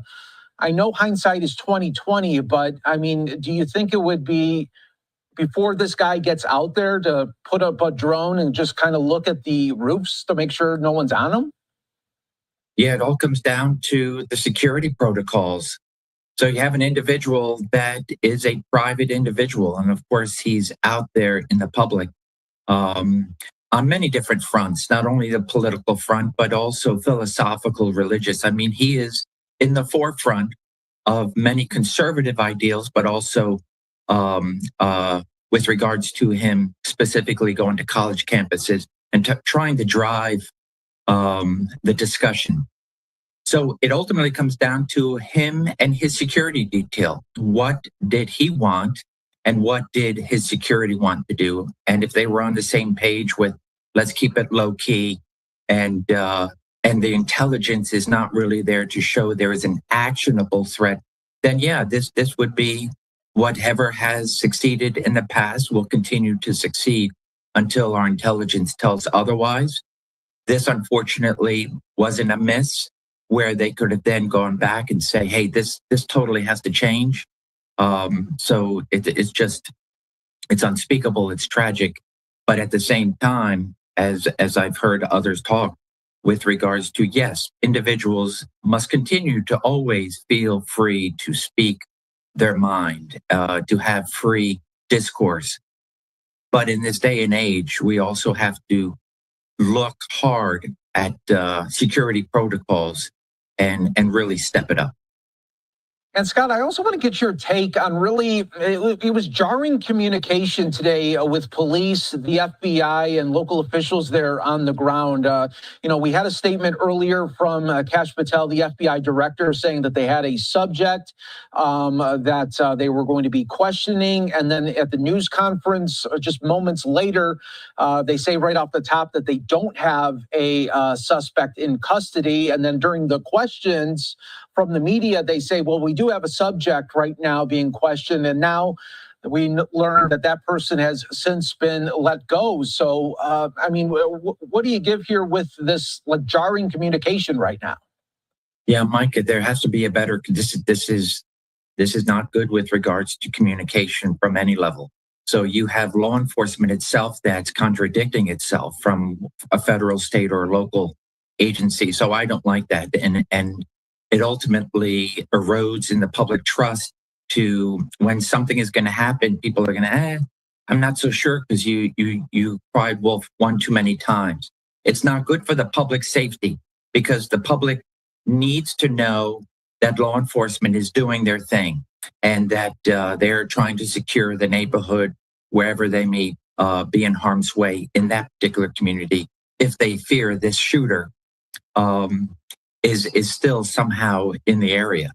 So it gives them a false hope. And then when they see that somebody is not in custody, they're back into that fear.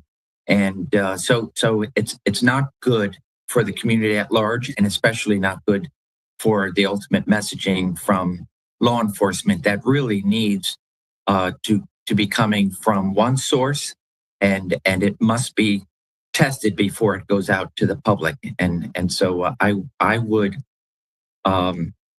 just say that at this point, we should be very careful in putting anything out there with regards to somebody being in custody.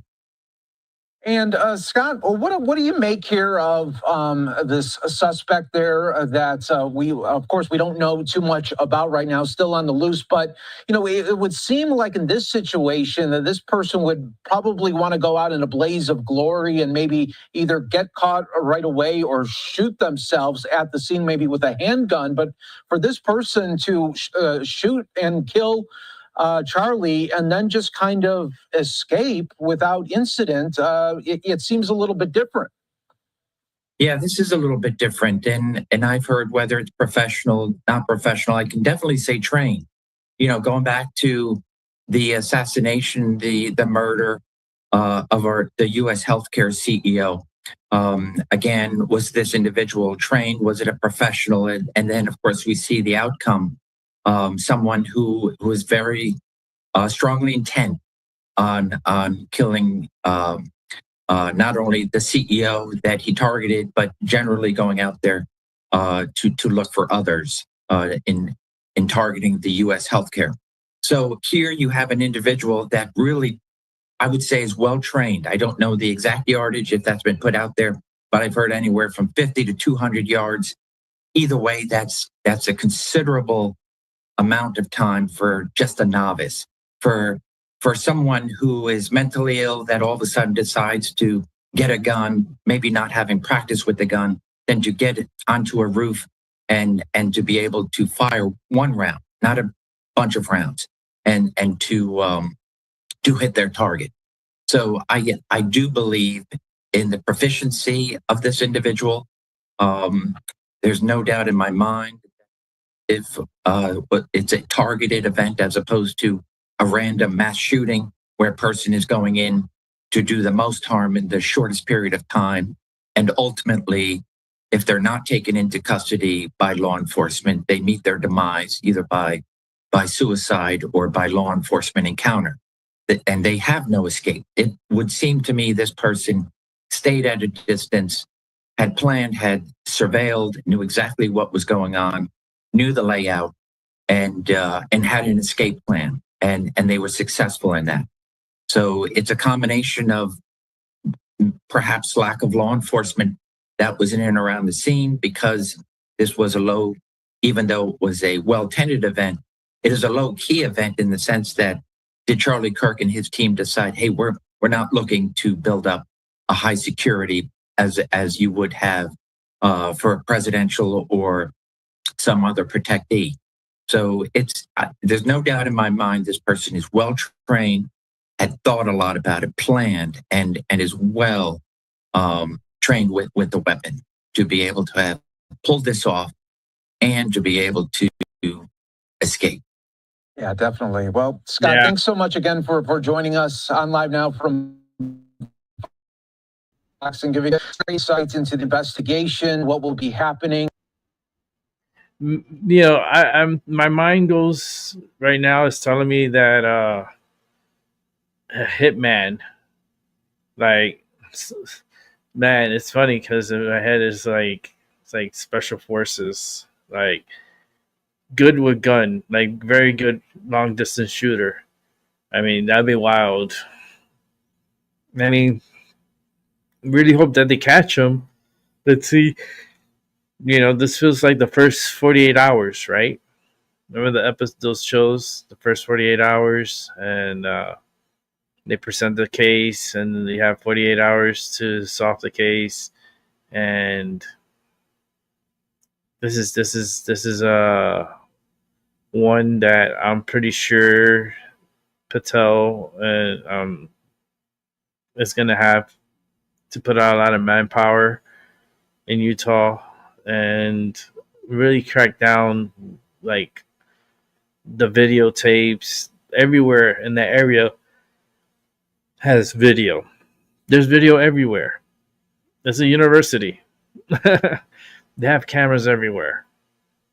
So they could go through the cameras and specifically see, you know, and how this person got up on the roof or on that side over there, and then did he take off what he was wearing? Did he put it in a backpack and take it with him? Or like lots of questions. If the shooter's still on the loose, do they know who is the shooter? I don't even think they know who the hell the shooter is.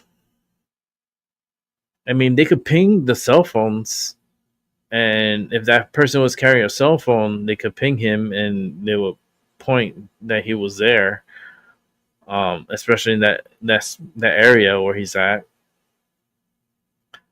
But if he didn't have his cell phone and he didn't bring it with him, you know, it's going to be hard to trace.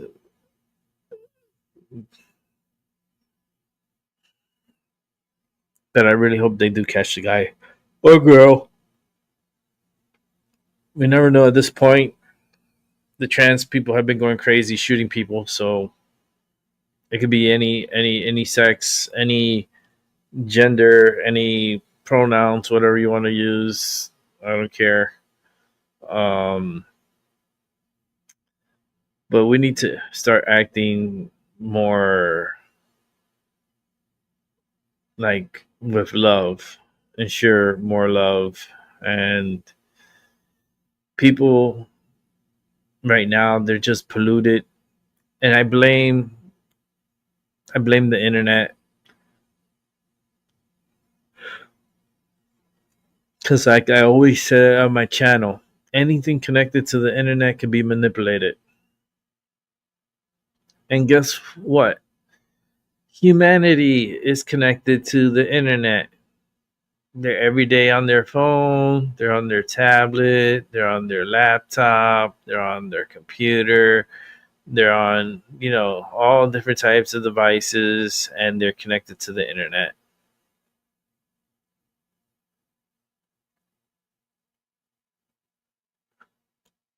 I think the biggest gift to society turned into the biggest nightmare for society, and that's the internet.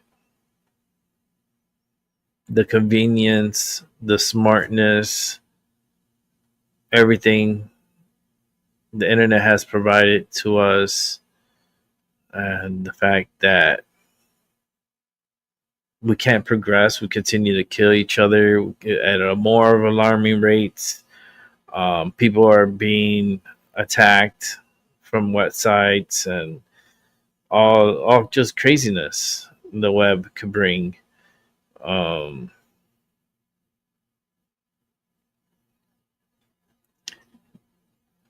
it makes the 80s like a walk in a park compared to what we have today as far as technology goes. And I lived through the transition, and the fact that we're in this state that our phones are wireless and you can communicate anyone in the world at any time, at any place. And your phone is a tracking device that they know you and your account on this phone is where it's supposed to be. And they'll know if you travel anywhere. They know how far you traveled, what speed you were traveling, how many lane changes you made. Like, your phone is the biggest snitch. Don't trust your phones. Don't trust your internet. Everything connected to the internet can be manipulated. And us humans can easily be manipulated by the internet. So with that said, I had a long day today. It's 12. It's 9/11. 9/11. First I had to deal with 9/10 and now 11. And it's 12. So 9, 10, 11, 12.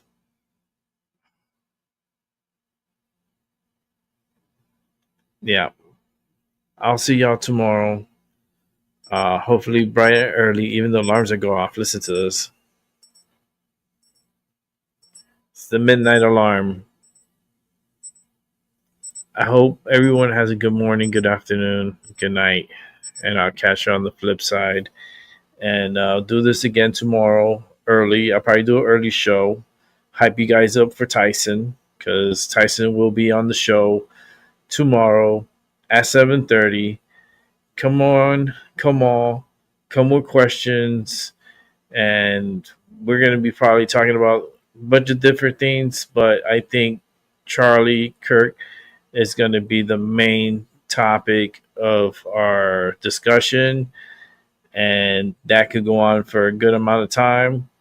And we're going to be the judge and the jury. And hopefully they find this guy alive, the one that shot Charlie. I can't believe it's taking them this long to find the shooter.